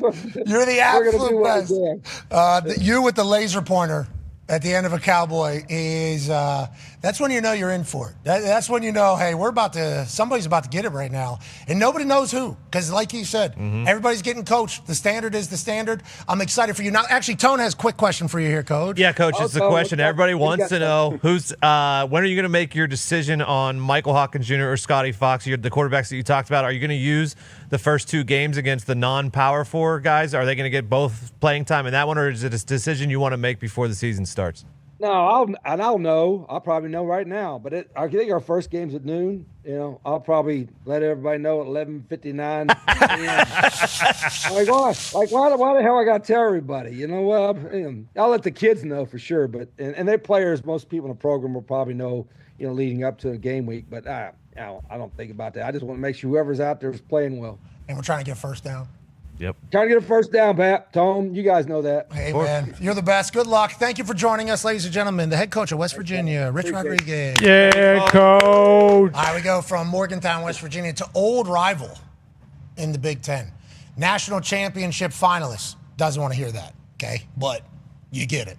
A man who has obviously flipped a university back into what we've all expected it to be. Bunch of dogs, great football, hell of a fan base. And oh my God, can that coach beat the shit out of every other coach? Potentially. Ladies and gentlemen, the head coach of the Miami Hurricane football team, Mario Cristobal. Yeah, Coach. What's up, dudes? Hola, mi amigo. ¿Qué pasa? Your Spanish is still brutal. I thought I nailed that. Didn't it sound pretty smooth? I thought it was pretty smooth there. Muchas gracias for your compliments, obviously. And we will just talk about football, I guess, in English because for the audience, not for us, obviously. How is training camp going? How's the team? Obviously, high expectations now for any team you're coaching at Miami. I think what you've done over the last 2 years has put expectation levels forever very high. Congratulations on that. How do you feel about this year's team? I don't want to say trying to keep up with last year's team, but separate themselves from last year while also being great. Yeah, it's a 2026 team, and we've made that clear. No one, this is not last year's team tied into last year's accomplishments, and it's about as hot and as muggy as it can get. And we have taken everybody, every player, every coach, all the way to the edge. And we still got 2 weeks to do some more. And there's been a lot of progress and a lot more to be done. But it's been a physical camp. We've knocked each other around really good, and we do feel like we're building more competitive depth, but miles to go, man. You see a lot of great stuff, but miles to go. Okay, so you talk about, it's muggy, it's hot. We're battling. It's a different team than last year. And we just saw a clip of Ruben Bain at Tampa Bay Buccaneer practice an hour afterwards, kind of working the hoop and working the drill. And he gave a stat today, I believe, about the number of stats he had last year in the fourth quarter versus every other quarter. And then we think during pro days or recruiting visits, I forget what it was, Bain was in his shoulder pads at the pool talking to, like, the next class that was potentially coming here. The culture being instituted down there in Miami, a lot of distractions, obviously, down there in South Florida. But having that all-in dog fight, everybody mentality culture being in place, how comforting is that for you? And is that an everyday process still trying to beat it into folks like we just heard Coach Rod talking about what he's trying to establish at West Virginia? Well, I think two things. Number one, you either create distractions or you just don't. I don't buy into that. There's a lot of distractions down here. You going off the high dive in a bikini underwear, that might cause distractions, but you either choose distractions or you choose not to have them. Okay, it's not a bikini, it was a Speedo. Thank you. Please have some respect, okay? It's a national champion. Pal, what I think you would enjoy is that, Ruben Bain is still on the thread with all the defensive linemen, and he's in on tape. He's in on drill work, and he is absolutely ripping people's butts if they ain't doing it to the standard. And I think you're getting the same from Keontae Scott, CJ Daniels, CC Mainoa. So it's almost like these guys have taken it upon themselves to become like culture enforcers. And that influence has been strong. Our guys feel it. And it's played out in a manner where we're getting better. This time you want to galvanize, right? You want to toughen up. You want to become more callous. You want to build resilience. And you want to find out what your identity is. Well, part of that is making sure that you're becoming callous, man. You could deal with all the crap that we throw at you during camp and fight through pain and discomfort. This certainly is not the time for ease and comfort, right? Yeah, definitely not. And I think obviously it's worked for you quickly down there. And you talked about Ruben Bain still getting on everybody about what the culture is at Miami and what you guys have established. I think Coach Saban told the story about Julio Jones went back to Alabama and was working out, and he watched like a summer practice happen or something like that, and it was a bunch of wide receivers. And I guess Julio called him all over and said, this is not how this goes at all. And Nick Saban credits that for being how and why it took place. So your players doing that for you, congratulations. It's not an easy thing to accomplish. AJ has a question for you, Coach. Yeah, Coach, you mentioned you've taken your players and your coaches to the edge throughout this training camp so far. I guess, where is the edge? How do you know where the edge is to where you do have to maybe possibly back off a bit? We know it's crazy hot down there. It's physical. It's what you do. But, yeah, where do you draw the line? Everybody's got to get better. I often, I lose my mind when people say, well, you have to find players that love football. Well, that's bullshit. You got to find coaches that love football, too, because if they love it, they'll do whatever it takes to be 1-0. And so we got to put coaches in adverse situations as well. I might put something on the script and blow the horn saying, no, man, coming out 1 yard line or going the other way, 4th and 1 after running some extra gassers or whatever. We have to test everybody. And when I say the edge, it's that point where you're going to have a breakdown or a breakthrough. And somehow, some way, we've got to coach, teach, guide, and then just flat out push to get a breakthrough, right? That's the only way to get better. And the more competition we create, like legitimate competition, not just, BS stuff to throw this guy in there just to compete, but create dogs getting after dogs, iron sharpens iron, and every possible drill we can. And then pitting the coordinators and the coaches against each other. I mean, the best part about it is watching the O-line, D-line coach beef, and watching the wide receiver coaches and the DB coaches. 10-second route right there. Yeah, right. It's almost like old school WrestleMania, like the like the Royal Rumble, right? It's just all kinds of chaotic noise, intensity, physicality going on. And in all that chaos, when everybody's losing their heads, we got to teach our people to keep their heads and play ball and play the next play. So really, really good stuff for camp. And again, we've improved a lot, but we're not where we need to be yet. We have a lot of work to do. You're either going to have a breakdown or a breakthrough. That's a bar. Hey, listen, that was a bar. As it was coming out, you knew it was a bar, too. It was like, as I was saying. And you talk about pushing to the edge. Do you watch the gringos down there? Do we worry, because the sun is real down there. That is something that my particular Caucasoid, not good. I mean, I almost died doing game day down there. I couldn't imagine practice. I don't know if you'd ever recruit me down there, but, I would like a Muchos Gracias water break a little bit earlier. You know what I mean? Yeah, the heat index, it gets up there. I think we had 107, 110 or whatnot. But, we're mindful of it. We do it strategically and smart. But, I mean, there are going to be games that we are playing in that kind of stuff. So you have to get after it, man. You can handle it. You've already proven that. It's your kind of stuff, man. Well, it's a huge advantage. We talk about it in the NFL a lot, like teams that go in the north that have to travel down to Miami in the season. Humidity is just a completely different conditioning animal. Feels like you guys training in there certainly helps going forward. Let's talk about some of the team now that you have. But you know what? I do want to add, if I could, for 1 second. If you look at Miami's their national record for home wins, 58 home wins in a row, right? In those years, I think the last one was 1994, if I'm not mistaken. Well, back then, you weren't relegated to TV times and kickoffs. You chose your home kickoff times. Well, about 85%, 95% of those were at noon down here in South Florida. And you can imagine teams traveling here where there's 510 heat index. That plays a big role, man. Yeah. Hey, we're close to the equator here. Yeah, noon, that thing's right. There's nowhere to hide. That is a Caribbean city down there. Oh, yeah. It is hot as. That's what I'm talking about. You get a team from Big Ten travel down there, looking like my ass down there. We're turning tomato red before the game even starts. That's quite an advantage. That is quite an advantage. Now you guys got to play prime time because everybody's expecting you to continue to go on a run. You got a quarterback from the ACC champs. Go ahead, Ty. Yeah, Coach, how impressed have you been with Darian Mensah so far? A lot of the reports, and again, we're not down there, so who knows? You kind of take everything with a grain of salt, but they've talked about how impressive he's been, how unreal, almost picking up right where you guys left off last year. So how impressed have you been with him, and how has the team kind of taken to him, being that it is his first year there? He's a dog, man. He really is. I mean, we've been lucky, and I feel like it's a broken record type of scenario. He's another guy that absolutely has no worries or concerns about personal accolades. He wants to win. He wants to see his teammates do well. He is relentless about getting in here, watching film, pushing himself, pushing his teammates. Insane energy. Like you can't get him in a bad mood. And then what he does on the field between pocket presence, awareness, delivering the ball on the money, knowing where to go with the football. Another guy that understands the line of scrimmage really, really well. Can get to the right play, run or pass, autonomy, in his hands as it relates to the offense. This guy is special. And again, he's a special human being. He's very, very driven.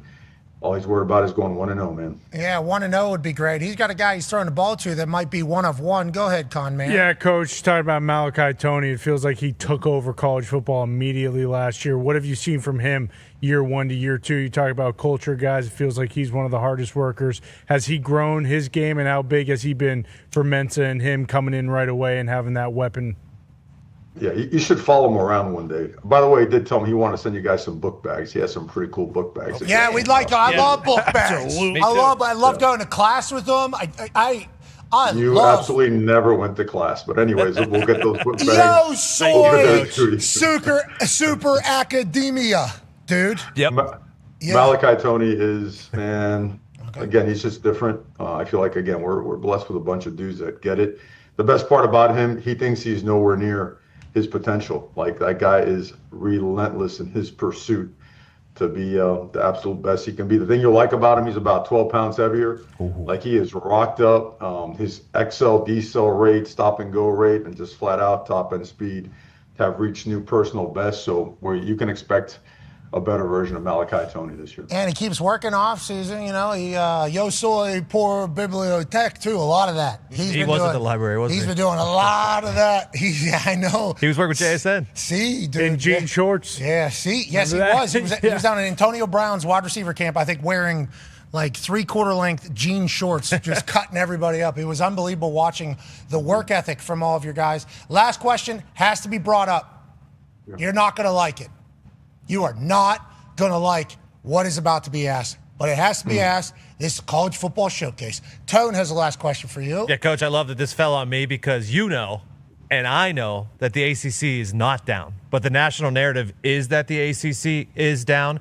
I know there's a lot of good teams. There's Clemson, there's Louisville, there's SMU. There's still all the Virginia Tech is back. I know it all, so I don't have to tell that to you. But the national narrative is that the ACC is down. Does that put any pressure on you when people say, "Oh, Miami's got to go 11-1 or 12-0 to make the playoffs"?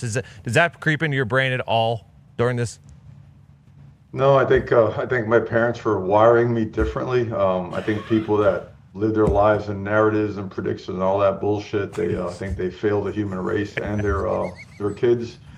I think you look at the record of the ACC in the postseason and the way we played, and look at the end of the day, we had a good run. We didn't finish it, but our losses came against teams in our conference. And I think it's at some point in time we got to see things for what they are instead of creating narratives like, I'm offended when they say Miami should have beat these teams. Well, maybe those teams are really good teams that we should have looked at in a more prestigious light. There's really good football. There's really good coaching. Schematically, there's all kinds of great, and it's a league of great quarterbacks as well, where at the end of the day, call it what it is, who had the most trench players drafted in the first round? The ACC did. So proud to be a member of the conference. Looking forward to another great year. And as far as narratives, brother, don't get me started, please. Okay, you kind of did get started there a little bit. I thought we did have you started. I really did. And you said, all right, okay. I've said it's bullshit. I got Cam over here throwing papers at me chill. Come on. Now's not the time. You're the man. We appreciate you taking time and joining us. Good luck this year. We'll see you down the road, hopefully very soon. Appreciate you guys. Go Canes. Have a great one, guys. Ladies and gentlemen, it's Coach Cristobal. Yeah, Coach.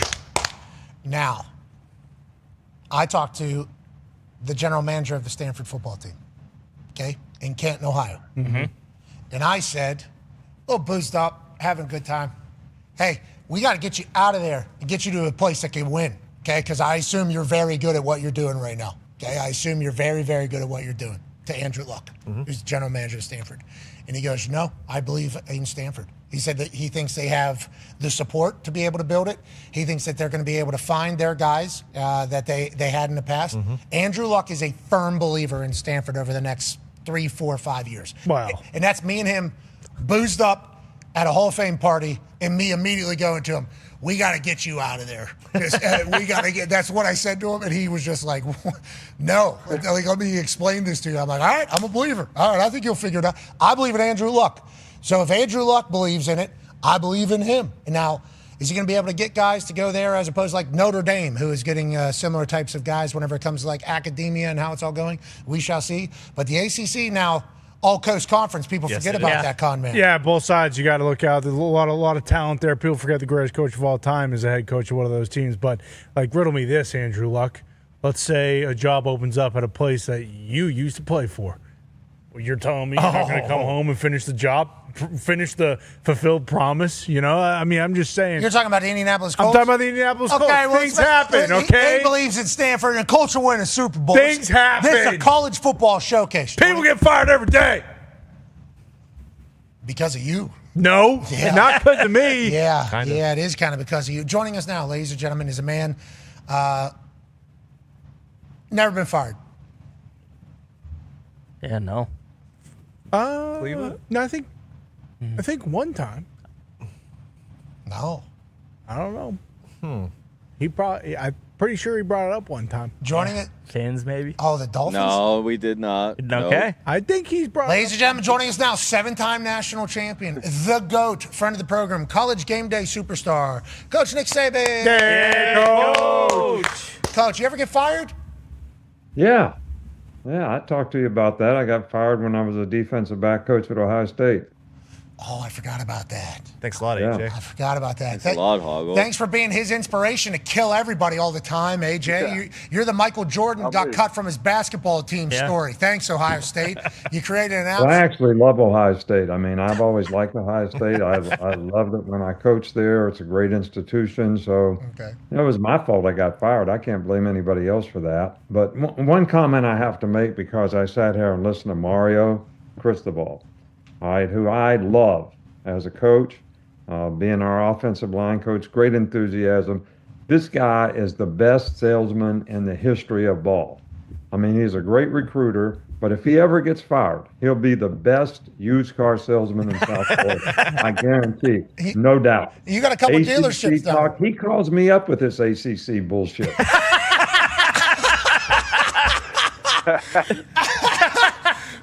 What's he saying? Hey, let's remember ACC, good conference. He just did it right there. Is that the story he's telling you as well? Yeah, he's always trying to convince me that the ACC is better than the SEC. The SEC has 9 teams in the top 25. That's all I know. It's a deep conference. It just is. Now, I know that the Big Ten is a really good conference and getting better when it comes to depth, but really good at the top with, Ohio State and Oregon. And so, but anyway, it is what it is. But he's never going to convince me.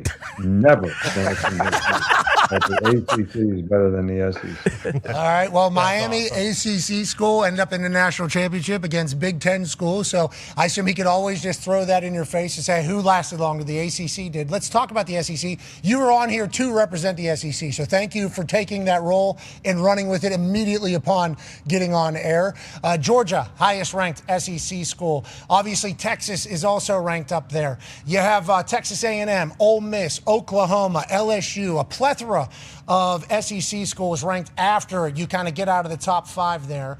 Your thoughts on where the SEC is kind of viewed right now and how this season is going to go? And is Kirby legitimately the hope for the SEC to kind of get college football title and crown back to the South?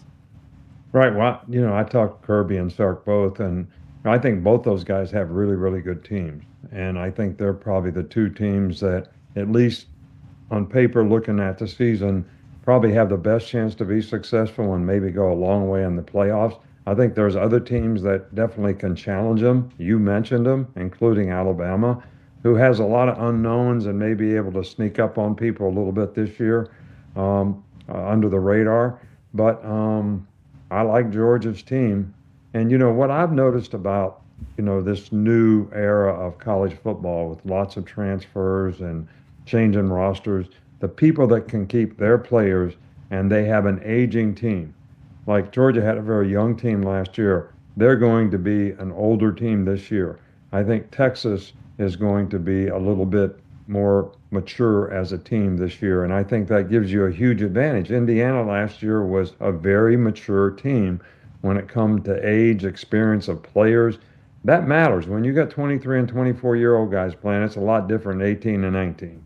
5 for 5 happening. So there is potentially going to continue to be 23 and 24-year-olds because your clock starts at 19 the latest. So 24 seemingly the oldest you can be going forward. There will be some exceptions going forward, we assume, but 24 should be the oldest. But there was 25, 26. Remember, there was a long time. 28-year-olds. The COVID years really gave some leniency, it felt like, in the courts where people could continue to play, especially if they're making money.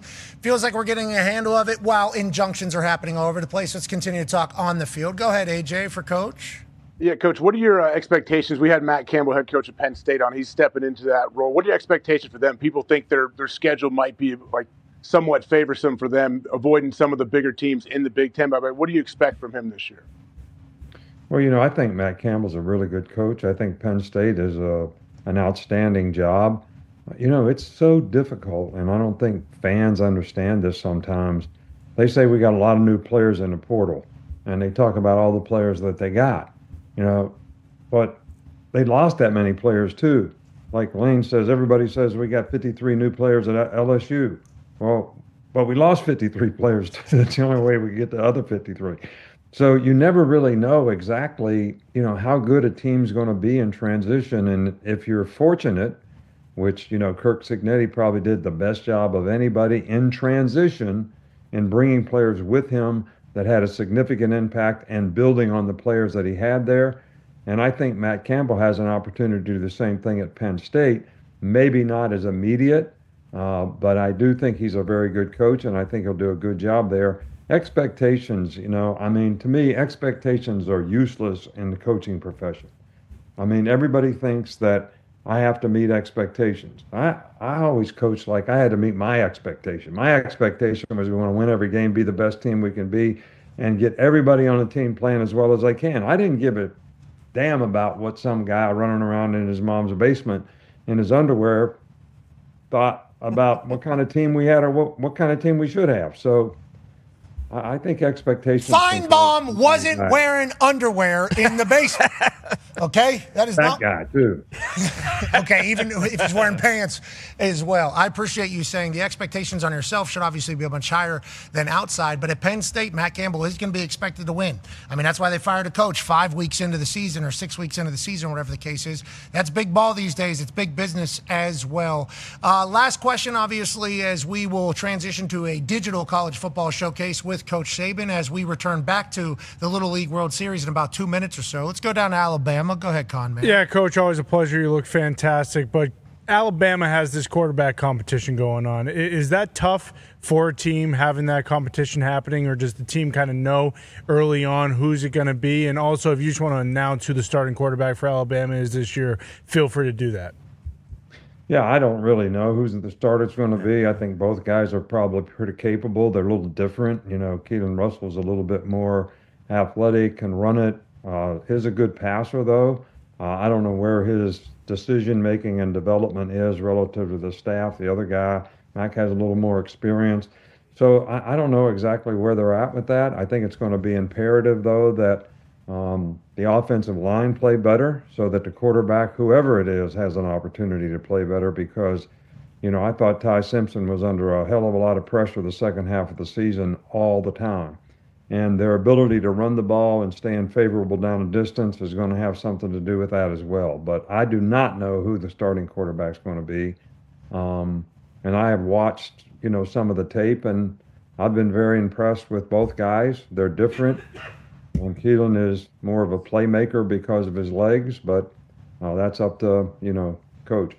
Well, for the first time since St. Nick arrived down there in Tuscaloosa, they aren't ranked in the top 10.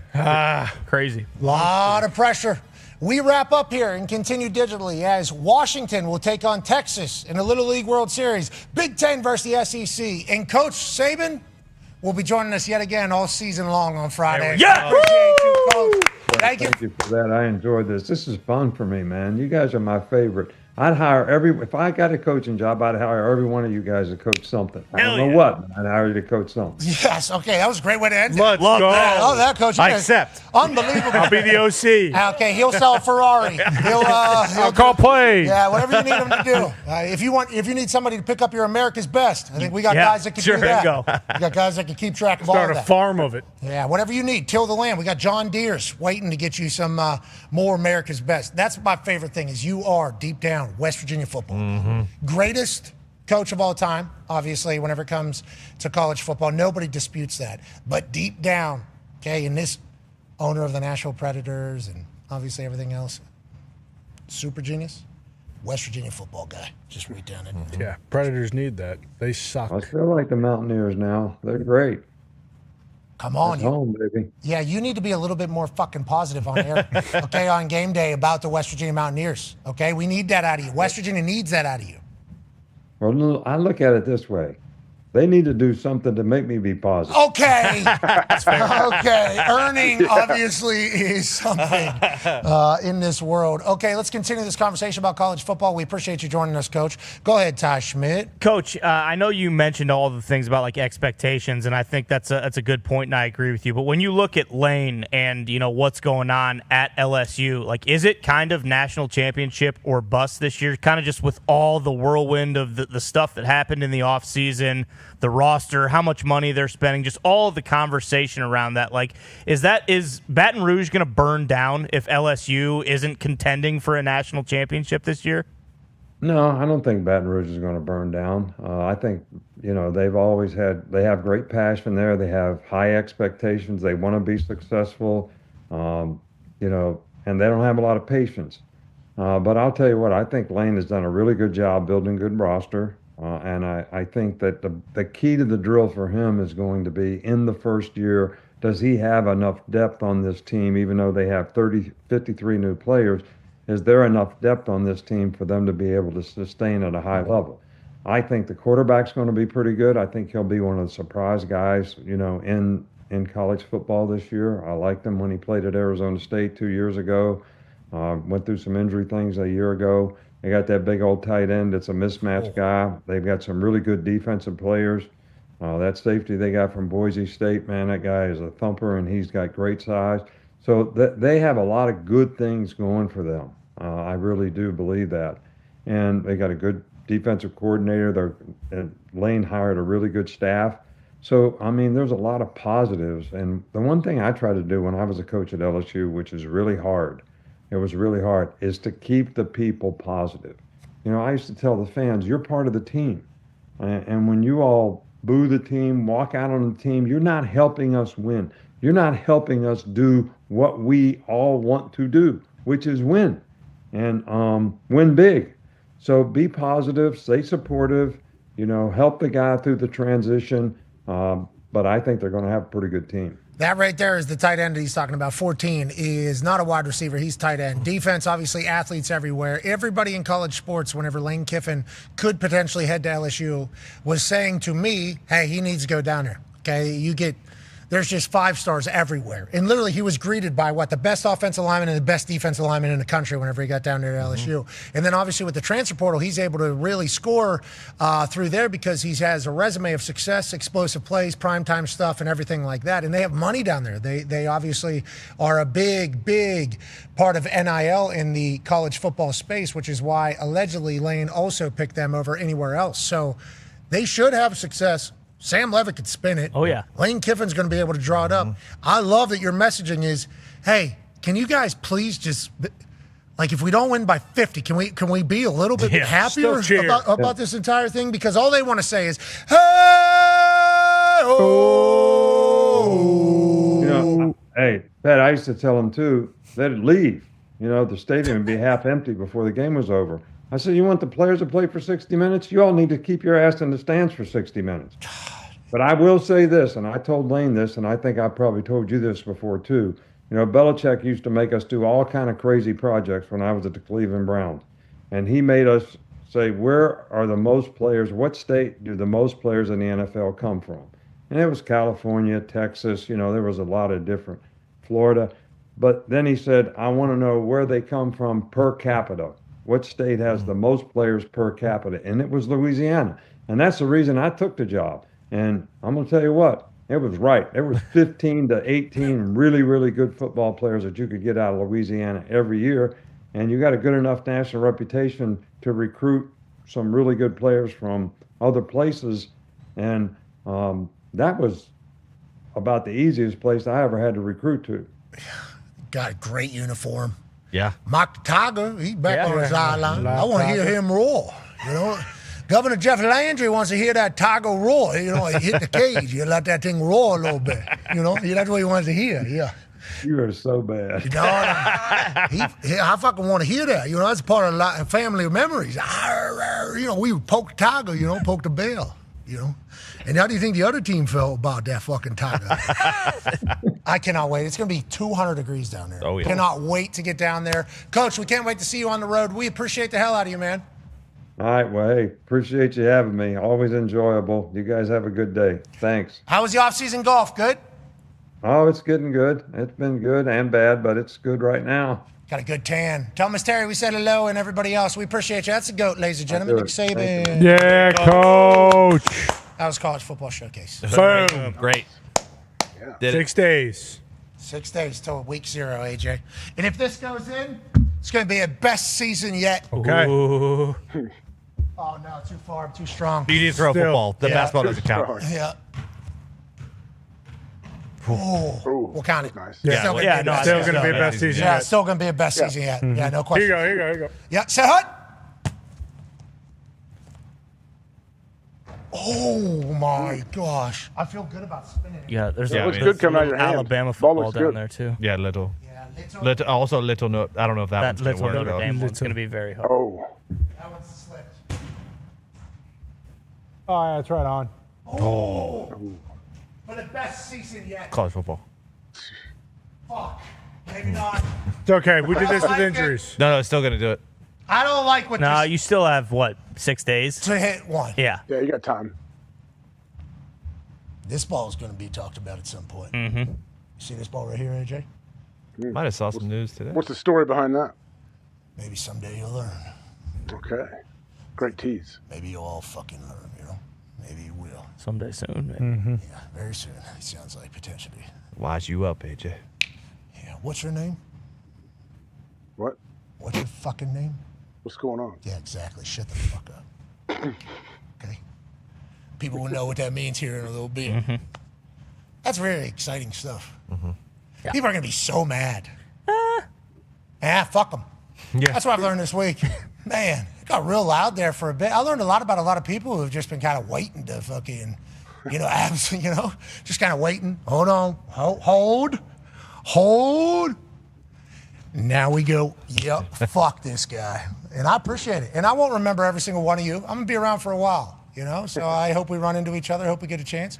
And good luck to all of you. I am very lucky and thankful that we get to do this every single day.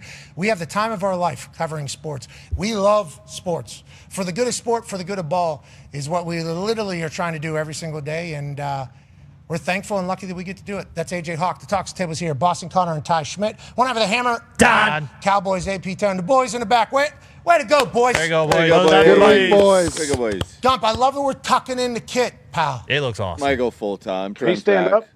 Yeah. Maybe come. Gump, you want to come out here and just kind of show the kit tucked in fully? You've been working hard. Yeah. Be kind of cool looking. Oh, he is coming. I thought there was no chance we're He's very proud of it. Well, what do we want him to do? You want him to do like a catwalk? Yes. Just kind of, yeah. Maybe Do a dribble. lap. Maybe dribble a soccer ball. Yeah, since where's he's the got footy? kit on. Oh, yeah. Where is Maybe juggle a bit. Yeah, juggle a bit, dribble, juggle. Oh my God. Oh, he's Holy got the shit. tucked in kit there, pal. Starting for the Liverpool. Wow. Look at this guy. Virgil! Yeah. Look at this guy. You look Look good, at this Gump. guy.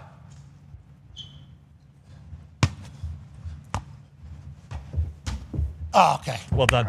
Good touch. go. Good touch. That's Good goal. touch. Good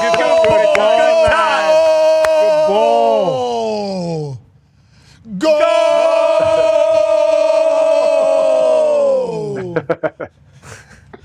To the graphic design boys. Good work this week, boys. Work, boys. Good work, Well, boys. the Pete Thamel graphic was egregious. We should hang that on the wall somewhere here. Yeah, it's, Definitely. Zito, Tim, great work here. Unbelievable stuff this week. It was loud this week. It was fun, though. I'm excited for the football season. It's about to be the biggest and best season yet. Be a friend, tell a friend something nice might change their life. For instance, we love all of you. We thank all of you. We'll see all of you on Monday. Team on me, team on three for the good of sport, baby. 1, 2, 3, team. Goodbye.